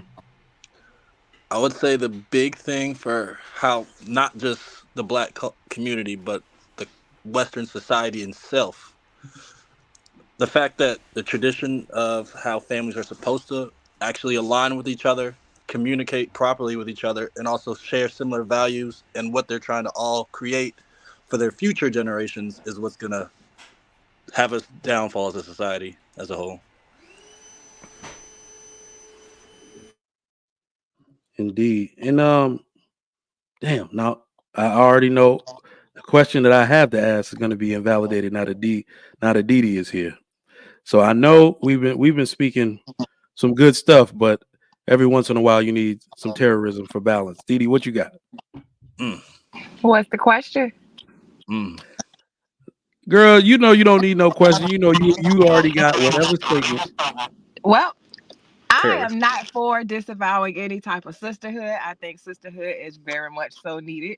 Oh God. Other women do need camaraderie with other women. That don't mean that you should be, all skin folk ain't kinfolk. However, she do need camaraderie with other women. So you definitely missed the beginning then. Hold on, is that my mic? Yeah, because I've been working. Is that my mic, y'all? Doing that crazy sound? But anyway, you missed the beginning. I said we're not talking about sisterhood. Of course, you need camaraderie with other women. I mentioned all of the Divine Nine's sororities. I mentioned moms groups and all that. No, you need camaraderie with other women. That is absolutely true, and that is good. In fact, that's good for women to link up and share experiences with women who are of like mind and similar circumstance. So that's not what we're talking about. We're talking about the corrupt ideology of the sisterhood. We believe it's bad for children. We believe it's bad for family creation and family sustenance and maintenance in general, right? Because I believe the independence narrative is a part of it. I believe being uncooperative on purpose is now unfortunately a part of the sisterhood. So we're not talking about sisterhoods. We're talking about basically a corrupt ideology that does not lend itself to the family dynamic in general. I think you guys only think it's corrupt when it does not benefit you, or it does not benefit you as a whole. The thing about it is this: nowadays you guys are actually tasked with being likable, and a lot of you guys are not. And that's the truth of the matter. You know what's crazy about what you just really not like it. So a lot of women, we are kind of tired of stroking egos and things of that nature, because y'all egos are very small, they're very fragile. It takes a lot to deal with y'all. I knew the terrorism was coming. You have an understanding about it. Well, I have a question. How are they independent when they still want men to pay for every goddamn thing? Because if I am the one that's paying for everything, what I want and what's going on is two different things. I'm still independent because what's going on is I'm paying for it. No, but you still want men to pay for everything. Yes, absolutely. I still want men to pay for everything. Absolutely. But in the event that there's not a man to pay for things, I have to pay for them myself, and I will. And that's where the independence comes from. I'm not going to go without just because there's no man to pay for it. So basically, the independence comes out of lack of a man. A lack of a man who can provide those type of things and who is willing to. Because also you have men that can and won't. And ain't nothing worse than a nigga that ain't got it than a nigga that got it and won't give it. So let me ask y'all. So what are you entitled to though? Hold on, Mike, real quick. Yeah. What are you entitled to though? Like you said Who, with me? Rich. What I'm Yeah, what are entitled you to and what the entitled next to? woman is entitled to is two different things. Let's just go with you. You Queen Didi. What is Queen Didi entitled to? I am entitled to everything that I want and need. No, I'm saying, what are you entitled for a man to provide for you? Anything that I need him to provide in that very moment, whether it be attention, love, affection, it could be financial, it could be emotional support, it could be a multitude of things that men provide. I don't look for a man for just one thing. Okay, but while still championing independence at the same time. You Yes, understand that it that's did. Yes, absolutely insane, absolutely. right? No, it's not, because the thing about it is this: things still have to get done. Whether or not he's going to do it or I'm going to do it, it has to get done. So because these things have to get done, I'll champion independence in the sense of you better get it done. Ain't no such thing as going without. I don't And believe in going one without. last question, Didi. What does the man get for providing this endless provision? From me Yeah, or from everybody? from Queen Didi. Oh, for me, he gets me. Like in general, and I come with a lot. I am very, resourceful. I'm helpful. I'm a joy to be around. I'm Bullshit. It's just magnificent. Anyone who's really spent time with me has had a very, very, enlightening experience. They've had a great time. I'm highly recommended. You know what I'm saying? Didi, But that's just Didi, me. I heard you. I heard everything you said, Didi, and I regret to inform you that that's a bad deal for any man. Well, you haven't been around me though, Keek Spark. Have Here you? y'all go. Oh man, he got to do all this shit. Talk about No, something. You get me. you see, this is why Yes, and I I am feel a lot. vindicated. You By know the what I'm way, saying? I feel vindicated. By the way, and thank you, Miss Lauren. I appreciate everything that you said and done so far. Don't ever change. I love you just the way you are. This is why I say there's no need to discuss anything with the women as far as relationship dynamics. Our job as men is to convince other men to leave her alone forever. Well, here's the thing. You don't have to. And who's for me is who's for me, and who's not is who's not, and that's perfectly okay. However, this is the thing. I'm not going to ever be the same thing to every man that encounters me. Every man doesn't need me to be the same thing. So that's why I said that a man gets me, and That's that our could job, range. though. That's our job. I'm That could sorry. range. Every man has a different love language. So if that is the man that I choose to be with, then I will try to speak his love languages as best as to my abilities as I can, because that's what I want to do. This is my partner. So anything that it would take for my partner to feel loved and safe and secure, those are things that I would do. I hear you. I hear you. I don't think you hear yourself, though. This is what I mean. There's no reason to talk to you about what we should be doing. Only men should be discussing what the rules and the roles are, right? Because you just said if you like the guy, you're going to do whatever the bar, wherever he sets the bar, that's what you're going to do because you like him, right? So fine. There's no reason for us as men to be talking relationship realities with you. We should only be talking to men about putting the bar in an appropriate place so every woman has to jump. You know what? I don't even Every think we man should doesn't talk to have the men same anymore. needs. I think we should let suckers be suckers. Because who's ever dealing with this shit, we need to let them suckers continue to be suckers and stay out the way. And let us thrive on the other side. Because everybody can't win. Part of me believes in that, but then there's another part of me that's like on some CMB and my brother's keeper shit. I don't want my brother to fall for hoes no more. I want better for my brothers. My brothers deserve better than falling for hoes. You know what? They can knock on the door, but we're not sending out the search party. They can knock Damn, on I the gotta door, use that one. but we ain't sending out the search party no more. Because But this it's this not shit just is our brothers at ridiculous. this point.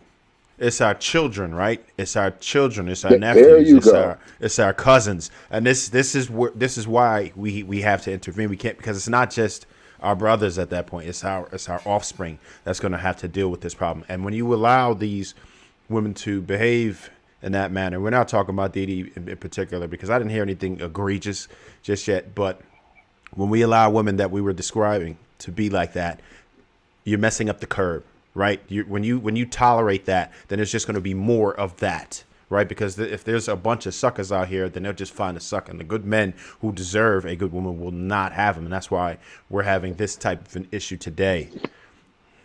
But Trey, I don't think everybody could go though. Everything ain't for everybody. And some of it, it You're seems right. like we taking a step forward and 2 steps back. Because these same principles, how many years have we been going over? How many years have we been going over these same principles? It got to this place, right? People had to put work in. Feminism put work in to get it to this place that it is right now. So we have to put in work to reverse as much as we can, because it wasn't always like this. It became like this over time. Whether you can argue what last 50, 60 years is when it really took a straight. If we were looking at it like a graph, it took a nosedive, right? And it's our job to kind of bring it back to where it was, right? It's never going to be perfect, right? There's always going to be 304s in existence. There's always going to be women who are just, intolerable. But listen, one at a time, we reach them. Not all of us, because we're not all built for that, but the ones who can, go ahead and put the message out in every form that we can, right? Ignoring those types of women, teaching men not to tolerate women like that, right? Then we can eventually fix the curve. Wicked men deserve wicked women. They are made. Nobody's going to argue that, DD. Wicked men deserve wicked women. They should not. If you're a wicked man, you don't deserve. Who are you even advocating for right now? If you are a wicked woman, you don't deserve a good man. Who are you helping right now? I'm confused. Who does that help? Hold on real quick, because I want to actually speak on that very thing. So I think that's important to touch on. Nobody's arguing what you're going to say, with that, DD, that wicked people, I think they deserve nothing, and they'll just end up with somebody else who is equally as wicked. But that's a part of the problem right now. We have people who are actually wicked pretending that they're good women. We have bad men pretending that they have the desire that a woman wants, or they desire the same life as a woman. We got a bunch of frauds out here. You got that right. And society, society always corrects itself. Probably one of the greatest statements my wife ever made. She shrugged her shoulders when I was talking about some issue and she said, well, think about what our moms had to go. She said the reason I'm this way is because my mom did something, and that shit won't go and be me. Every woman or every man is not going to make a decision or be affected by it so much that they change their behavior in the beginning, but enough of them will at some point to make a natural change in society. I think DJ Hamp had a show the other day with a bunch of Gen Z women, and he basically said, are y'all seeing this shit out here? And they like, am I? Right? And then look at the numbers. Teen pregnancy is at the lowest it's been in what? 60 years? It's at the lowest because they see this shit. They are too afraid to tell their mom, I don't think you went about this the right way, player. Me and all my brothers and sisters got different daddies. Like, you see what I'm saying? They don't have the heart to tell their mom, but they're going to make the changes internally. So that's all. I think we also need to give a little bit of credence to the fact that things do change slow, but it is changing. Agreed. Hey, Miles, you had something to say? I saw you had. Well, actually, from what Trigger Mike was saying, from Gen Z, because I'm a Gen Zer, I'm 25 years old. So, I know I look old, Trigger. Good beard for 25. I couldn't get it that. I couldn't get that at 25. So I got 2 gray hairs in here too at 25. It's crazy. Oh, damn, you Trigger Mike in it right now. Don't. Hey, I don't mind it.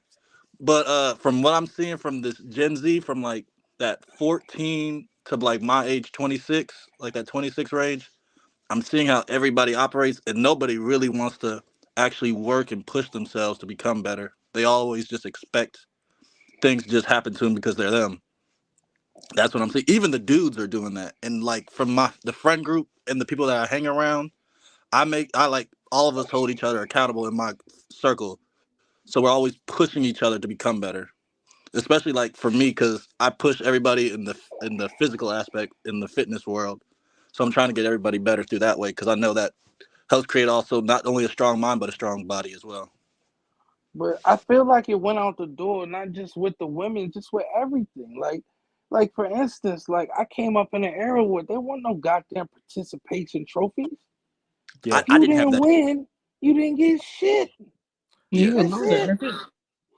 So Well, once we let's talk. Yeah, go ahead. go ahead though. But no, I was just saying, like, it just seems like it's just a bigger thing. Like the whole damn society is just soft as shit. It is. It is. Together, it is. and Let everybody's me get this supporting it super on chat in multiple there. platforms. My man Big Ant with the $10. Didi and the Sisterhood is like that loose, straight pit bull that comes in the hood and starts terrorism. Goddamn. Big Ant. You got a rebuttal, Didi? Woof. I told y'all she a terrorist. And she don't give a damn. I man, told the y'all. ultimate But I've troll, known her a man. long time. She always Hey, been that way. hey, Mike, can I add something though? A lot of people think we got here by accident, but we haven't. You know, I put a list together of watershed things that happened in the United States that kind of lend to where we are today, right? And I always start with the advent in 1960 of the birth control pill, right? And a lot of people don't still belittle how important that was. Of course, the birth control pill was discovered by men, of course, and it unleashed the women. But it's not just that, but it's a whole bunch of stuff. I mean, the assassination of Martin Luther King and Malcolm X, the presidents, the Monahan report, the drug war, you know, the Biden and the Anita Hill shit, the Biden crime bill, feminist third wave There's a lot of things the puppet masters put in place. The laws, getting rid of instituting no fault divorce. There's a lot of things. See, now people don't realize the patriarchy is alive and well because the matriarchy only exists because of the puppet masters let it exist. You know, so a lot of people don't realize that the power that women have is only there because men allow it, right? Oh, At yeah. the right levels, right? Commercialism took over. Being able to cancel a man and by taking away his livelihood and his money, those kind of things, and silence him. So there's a lot of stuff that got us to where we are, where independence took place of having women who used to be self-sustaining. Right, my daughters are self-sustaining, but I had to explain to them the difference between that and being independent, because none of us are independent in life. We all depend on each other by one way or the other. So we have to make those distinctions because I argue with a guy, I'm gonna land it here. He says, well, it maybe a woman shouldn't be self-sustaining. I said, well, suppose my daughters don't find a husband. What the hell are they going to do? I want them to be able to sustain any kind of lifestyle they have because they need to. That's just being alive, right? And that's not a modern thing. I mean, you got young kids. My daughters are old. You're gonna tell you want your daughters to get married, Mike. I would imagine. Yeah. But until they do, you want them to be able to hold down the job. Pain, would you agree with? Would you rather, per se, your daughter be single and looking for a man and sustaining her own life, or become a sister wife? What's a sister wife? At this point, he don't give a damn. Just take her off the payroll. I want them to have a traditional setup, right? But they're grown women now. Let me just say, I'm thinking I answer your question. Okay. Because I want them to have whatever works for them now. I just needed to get them to adulthood without being baby mamas and shit like that. Now I can't dictate what they do. I can only give them advice, right, of what I think is best for them, right? I tell them about they need to get covered by a man, because until they get covered by a man, I gotta do this shit. Yep, I gotta do it. The reason why I said that is because women, first of all, it's a couple things. I don't want to go on too long, but it's a couple things. I'm trying to focus my shit. First of all, this is a fake ass country. Okay, we have something called political correctness. Okay, right. So already we live right with the acceptable premise that there's things that you can't say to each other in public. That's a fucking red flag. Okay, that's one. Yeah. Okay, because we walk around with this ha ha ha ha ha ha, and then behind the closed doors we say something else. Secondly, when it comes to what I was asking about your daughter, women have this thing about they don't want to share. I ain't gonna share no man. I ain't sharing no man. But the whole time, y'all your own worst enemy. Now you won't share in public and say this is my sister wife and we both love this man, but you'll fuck a husband in a heartbeat. So which one is it gonna be? That one. You'll fuck a husband in a heartbeat. Want a damn dog. I mean, but that's up to that's up to the individual woman, right? I mean, I can't. I don't know how you even have that conversation, right? Because a woman, and just like a man, they're gonna do whatever their conscience allows them to do, right? And that's gonna vary from woman to woman.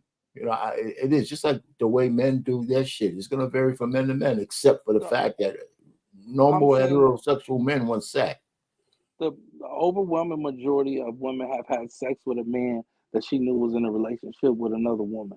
Probably, that's probably true. That's probably true. But when you said it to him and you propose it to him in front to say, hey, I'm going to have more than one woman and we're going to be a team and we're going to work this thing out, they're going to tell you, hell no. Just so they could pretend. They would rather pretend that they're the only ones than admit to what the hell is really going on and just get along. No, King Spark, let me just say this. Let me land this with you, though, King Spark. Let me tell you, because I understand the situation that you're in, right? But there's people who've done studies about civilizations, okay? And I'm going to just land it here that the most successful civilizations are the ones that build communities but based on monogamy, to tell you the truth. Over the last 5,000 years, I got this book. It's a hard read where these guys studied 86. It's called Sex and Culture. Studied 86 different civilizations. And monogamy was at the heart of each one of those civilizations. And where a generation started to have polygamy and other things like that, those civilizations began to fall apart. So I think what you're saying is sustainable for the individual, but I don't think it's sustainable for society. That's all I want. Yeah, I was thinking that same thing. I'm not gonna go off on a rampage against, a guy having two girlfriends or whatever. But on the whole, I think the goal should be, if we're talking about the best possible society, monogamy should be the broad norm. Because I think a lot of woke black folk got in the habit of downplaying the value of like the nuclear family and trying to say it's like some European white man shit. But the reality is the nuclear family is an ancient custom. The idea of a man and a woman coming together to raise an empire or whatever, that's some very basic stuff. And I don't think we're doing ourselves any favors trying to create some new exotic system because, the basic stuff that used to work is now associated with white people or something. I hesitate to go down that whole road. I think overall the product of a monogamous culture is something that black people should be aiming to get back to. But here's the thing, though. Here's the thing. We say on here, Payne just said it. Women control sex. So now we right back to square motherfucking one. Because if they control sex, they would be controlling this monogamy would be able to happen if women could keep their legs closed. Or if they decided to keep their legs closed. But they don't decide to keep their legs closed. Right? And then, like I said, they'll fuck a husband or fuck somebody's boyfriend and then turn around and get in a relationship and say, hell no, it should never be like that. But they fucking each other's friends, sisters, mamas, cousins all day long. Man, listen. Back at square one. Here is what is gonna happen from a society standpoint. This is how society is gonna fix itself. Any of y'all that go out on Sundays, Saturdays with your family, you go out with your woman. You don't even got to be married. I want y'all to understand that if you go to like a restaurant where there are families, women of different races, whatever, what have you, I just want y'all to notice the effect of you, especially as a black man, when you're out with your woman. Eat and randomly one day, just look up, and look at how many eyes are on you. Because you're always going to be the only couple out there, damn. Yeah, exactly. Just look. When you walk into places women are now realizing that their picture is fucked up. It's cool to behave independent. It's all right, but when you take too many Christmas pictures with you and your fucking dog, okay, that shit affects them. We got to stop acting like it doesn't. When you see everybody else's picture is picture fucking perfect, that's the closest we're gonna get to perfect in this life. Are those pictures? Everybody else's life is picture perfect, and you don't even have the you can come on back. The person. Nobody has chosen you to even be in the picture with them, right? That to me, those are like the mental hurdles they're gonna have to jump. And the more women are added on that side to where they're alone in their own picture or they're alone with their dog, they now become envious of the women with the perfect picture. That's what I'm noticing now. Every time I go out, and this shit is actually sad. When I go out and I look up, there are black children that are just with their mama looking at me like I'm God. And I'm just like, what are they? I used to be like, these kids got eye problems or something. They wondering where the hell they daddy at. Why he not here with me in his lap, stroking on, patting on my head? Like I started realizing like, oh shit, mom gonna have to answer for this. Well, that's like you said in the beginning, because the sisterhood celebrates it, right? When you really look at it, and I go in a lot of different places. I go out to a lot of different restaurants and shit, bars and shit. Who are the only group of women you see 4-5 deep, getting drunk, talking shit by themselves? Exactly. It ain't no Mexican women. Exactly. It ain't no As Asian that women. number grows, It ain't no Arab women. It ain't no white women. Grows, hold up. So think about it, King Spark. Stay with me. Think about it. As that number grows, you can, and the other women are with their men being just as happy, having their drinks paid for. You can no longer justify your independence being something you want. It's something you got to settle for because don't nobody want you. You see what I'm saying? Exactly. So let me ask you guys something. To each other and then go home and cry. Yep. Let me ask you guys something now. In the spirit of what you're laying out, how strong are your stomachs? You understand that won't happen in a vacuum. These women that we're predicting their downfall have more political power and agency than us as black men, right? They will apply that political power and agency to that situation. Are you going to help them, or are you going to fall in line because they black and your mama black? Oh no. Help. Oh, no. You said, are we going to help them? How? Well, that's why I asked how strong is your stomach, because this is the move. This is the move that's going to happen. As black women get more isolated socially, they're going to need the government to do more for them. And the only way to move that needle is to get black men to join arms with them in whatever cause that they, wave the racism flag around. And I'm telling you, something you can help. So conservative, I hear you're breaking up a little bit, brother. You're breaking up. But listen, I hear what you're saying, and I think we have another watershed moment coming up here in 2024. I believe that there's going to be an outflux of black men voting for Democrats this year. I think it's going to be down to like 50 or 11%. Ooh, I was so proud last night watching. I went downstairs late, turned on, somebody was watching CNN because I really don't like to watch it no more.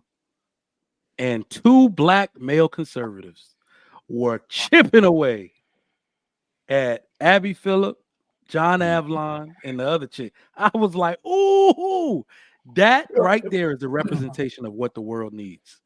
A black male conservative, I keep telling y'all, is the savior of all this shit, man. I think it's the black conservative Obama, like who don't give a damn about appeasing other black people because he only wants to do what's good for people, especially black people. That dude will save this whole shit. I'm telling you. Well, here, Mike, here's another thing that we're seeing, right? And I think this is the conservative. I don't know if this directly applies to what you're saying. The political power of black women is going to start to wane because we see how they wield it. The crazy ass mayor over there in Illinois and some other places, Fannie Lewis, the whatever her name is, down in Georgia, going to blow the damn case because she's stroking the goddamn guy and giving him money.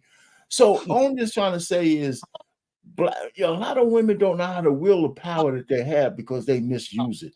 And I think it's becoming more and more prevalent. So I think we're going to start to see shit change as men start to stand up and don't be afraid. Like my man King Spark said, men are starting to say a whole lot of shit that used to get them in trouble. Look at how the color purple failed.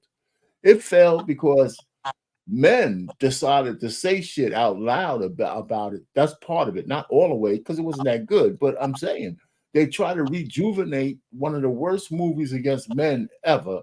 And the black women and the black men who participated should be ashamed of themselves. But we weren't buying that shit. You know? I didn't even And know so it I failed. think we're starting to see things change. 10 years ago, 15 years ago, I think that color purple would have been a success. But none of us are having that shit no more, man. You know, I'm serious. I think we see some things happen. Let me just land it there. Damn, you know what? You know what? This is interesting because all I saw was the second biggest Christmas Day opening of all time. It was a lie. Y'all fucking lied. This shit says Oprah Winfrey turned producer for 2023's The Color Purple. Despite positive reviews, the film failed at the box office. Released in U.S. theaters, surpassing expectations by grossing 18 million. 18 million? Do you know that these movies' budgets are clearly over 150, 200 million? Damn. You know what? These initiatives are going to start to die slow deaths. So Hood Conservative asked a very important question. How strong are our stomachs? And I got to get a little African on y'all for a second. Because I think my dad says this not in the context of like red pill, men versus women. But he basically says you have to let people die. And he's talking about political ideology. He said the only thing the world responds to, people do not change until they have no choice. You have to watch the worst thing happen that can happen to anybody to understand the seriousness and severity of your own actions after that. Right? So that is, but listen, we're not saying women need to die. Let me tell you why that actually applies. What is the outcome of your independence? You do not get a legacy afterward. You are one person. My children will make their mark in this world because of the way I'm raising them. And I'm sure y'all children too. That is me leaving my legacy, my teachings, my lessons behind. I get a legacy after I'm gone. This independence narrative, it's all selfish. You get nothing. You get nothing but dirt at the end of it. So it's very interesting how they can do everything for themselves, and the only person that will be at their funeral likely be their kid and the person putting the dirt on their grave. So I think in the end, like what I said before, society always corrects itself. But anybody got any final words, man? I gotta just real quick, I wanted to say we have to express our buying power, because at the end of the day, we talk about women being 80% of the consumer base was why advertisers do it, but where they get that money from? Right? Because they're not making 80% of the money, right? We have to opt out. If your girl want you to take her to go see that open, no. Star Wars, Disney right now is dealing with a lot of the issues too, because they decided they were going to make more prominent female figures and everything, and they're having the same fate, right? It's losing, because guess what? Your fan base is men, and we don't care about that nonsense you're trying to push right now. We do not appreciate your agenda. And politically, we're going to have to let people know. Some of us are going to have to vote more conservatively, regardless of what we were taught growing up, just because if you look at the states that are mandating paternity before they award child support, if you're looking at the states that are reducing alimony, Florida doesn't have it. There's no longer infinite alimony, right? So we just have to start paying attention to what works for us, and we have to use our political power. We can't opt out of anything anymore. We have to be 10 toes down on what it is we stand for, and they're going to start to feel it, right? Don't put your money behind things that don't support you, right? We actually have a big say as to what's going to happen in the next few years. Yep. You saw Florida. This is why I said Florida is leading the charge on this, and it's happening right below people's feet. Florida legislature is creating a law making it easier for you to sue the media and anybody and people for defamation, racism, and anybody slanders you, this is what I'm saying right now. The reason why we have so many allegations is because now people are using the social climate to make an allegation to strong arm whatever public figure into paying them. It's a money grab, right? So that's why I said, well, damn, they know what we all know. It's the accusation that kills the person, not the fact that they actually did it. So when you have more men saying, not only did I not do that shit, I want your house. I got evidence that I didn't. Give me your house. No, don't cry. Don't cry soft hands now. I want your house and I want your children's college fund. You see what I'm saying? And when you make it easier for men to do that shit, oh yeah. Look, man, Mike. it's all coming. Go Hey, ahead, Mike, you said something about the media. When is somebody going to come after the media for perpetuating the racism? And the reason why I say that is because it's the media, excuse me, that describes everything with your race. 4 black men did this. 1 white man did that. Hispanics are out doing this. Da-da-da-da-da doing that. Why don't they just start using people? Man, woman, child. Stop describing people by how they look. If they do that shit for a year, then people will stop thinking about how they look and who did what and who did what to who, how he looked when he did it to him. Just say, this man did this, that man did that, this woman did that, and that lady did that. That's it. They're the people that keep this shit going. Because when you turn it on, they're going to, how are they going to divide the vote? Racially. Right? Is that how they divide the vote? Ain't you going to see them go talk to the black rapper to try to get the black vote? Then they're going to bring in the salsa dancer to try to get the Hispanic vote? That's how they operate. You gave me a good freaking idea for my I'm gonna run for governor one day of Texas or or mayor or some shit. And those are good laws to put on the books so people to understand your agenda. If I can make it illegal for the media to say your race, or I'm sorry, make it illegal to say your race or say black man or black woman or Asian man commits crime. If you take away their ability to do that, because it does activate people's bias. The one thing that we can understand is worldwide is tribalism. Somebody said it yesterday on something I was watching. This society makes you choose sides. It makes you.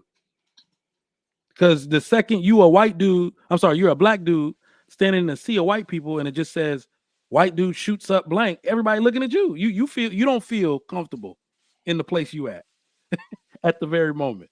So if you take away their ability to do that and look at society as a whole as we have some misfits and we don't, you're right. But I like that. Because we got more in common than we have in different. That's just the racism shit's a joke. Because there's a whole lot of niggas I don't like. There's a whole lot of white people I don't like. There's a whole lot of Hispanic people I like. And there's a whole lot of them I love the same way. So it really, when it comes down to it, I'm not fuck with you because you black, or I am fuck with you because you black. Because some black people get on my goddamn nerves. And I'm sure all of y'all can say the same. Indeed. I think those are good final words, man. I got to get out of here. Oh, Miles, go ahead. Get up. Last word. From what King Spark is saying, he judges people more so on their character and their principles and morals. That's a better standpoint. He's black. What other choice do we have? Look, man. When you black, look. If you notice, there's a comedian called Ronnie Jan or Jang or whatever. He got a special on Netflix. The first one, not the second one. The second one was ass. He says, "You know how black people are. They're just cool." He's like, "Yeah, man, whatever." It just was hilarious. He said a dude did something on the train. He's like, "You know how black people are, just mellow." It's like, dude, if everybody hating on you, like you see what I'm saying? You're not about to go back up the chain and pretend like, nah, most black men are just cool like that. Like, yeah, it's whatever. You got it. It's cool. You got it, bro. But yeah, man, I got to get out of here. Thanks, Payne, Trev, King Spark, Miles, Hood Conservative, Didi, everybody that came up. Thanks to everybody in the chat. This was good to get back in the swing of things. Thanks to all the support. Thanks to all the ladies that came through, even Lady D terrorizing the chat. Joker Bed, everybody. Jill's Chocolate Boutique. Appreciate y'all. I'll catch y'all tomorrow or another day. Support your YouTubers. There's a lot of people live right now. Go ahead and jump over there, see what they're talking about. Tell them Trigger Mike sent you. And I'll try to catch y'all another day, man. This was awesome. The sisterhood must die. And I gave you the reason why. Don't argue with me. If you have something to say to the contrary, or you want to make comments, please do so in the video after the fact. I'm out, y'all. This was a great episode. Once again, Trigger Mike Show. Make sure you get that Assured Men Naturals. This is the collab between Lapeef and Sugar Curls. 15% off today is payday. So make sure you grab that for the person you love or yourself. Get that beard right. Shout out to the sponsor, T. Shanley, as well. We out.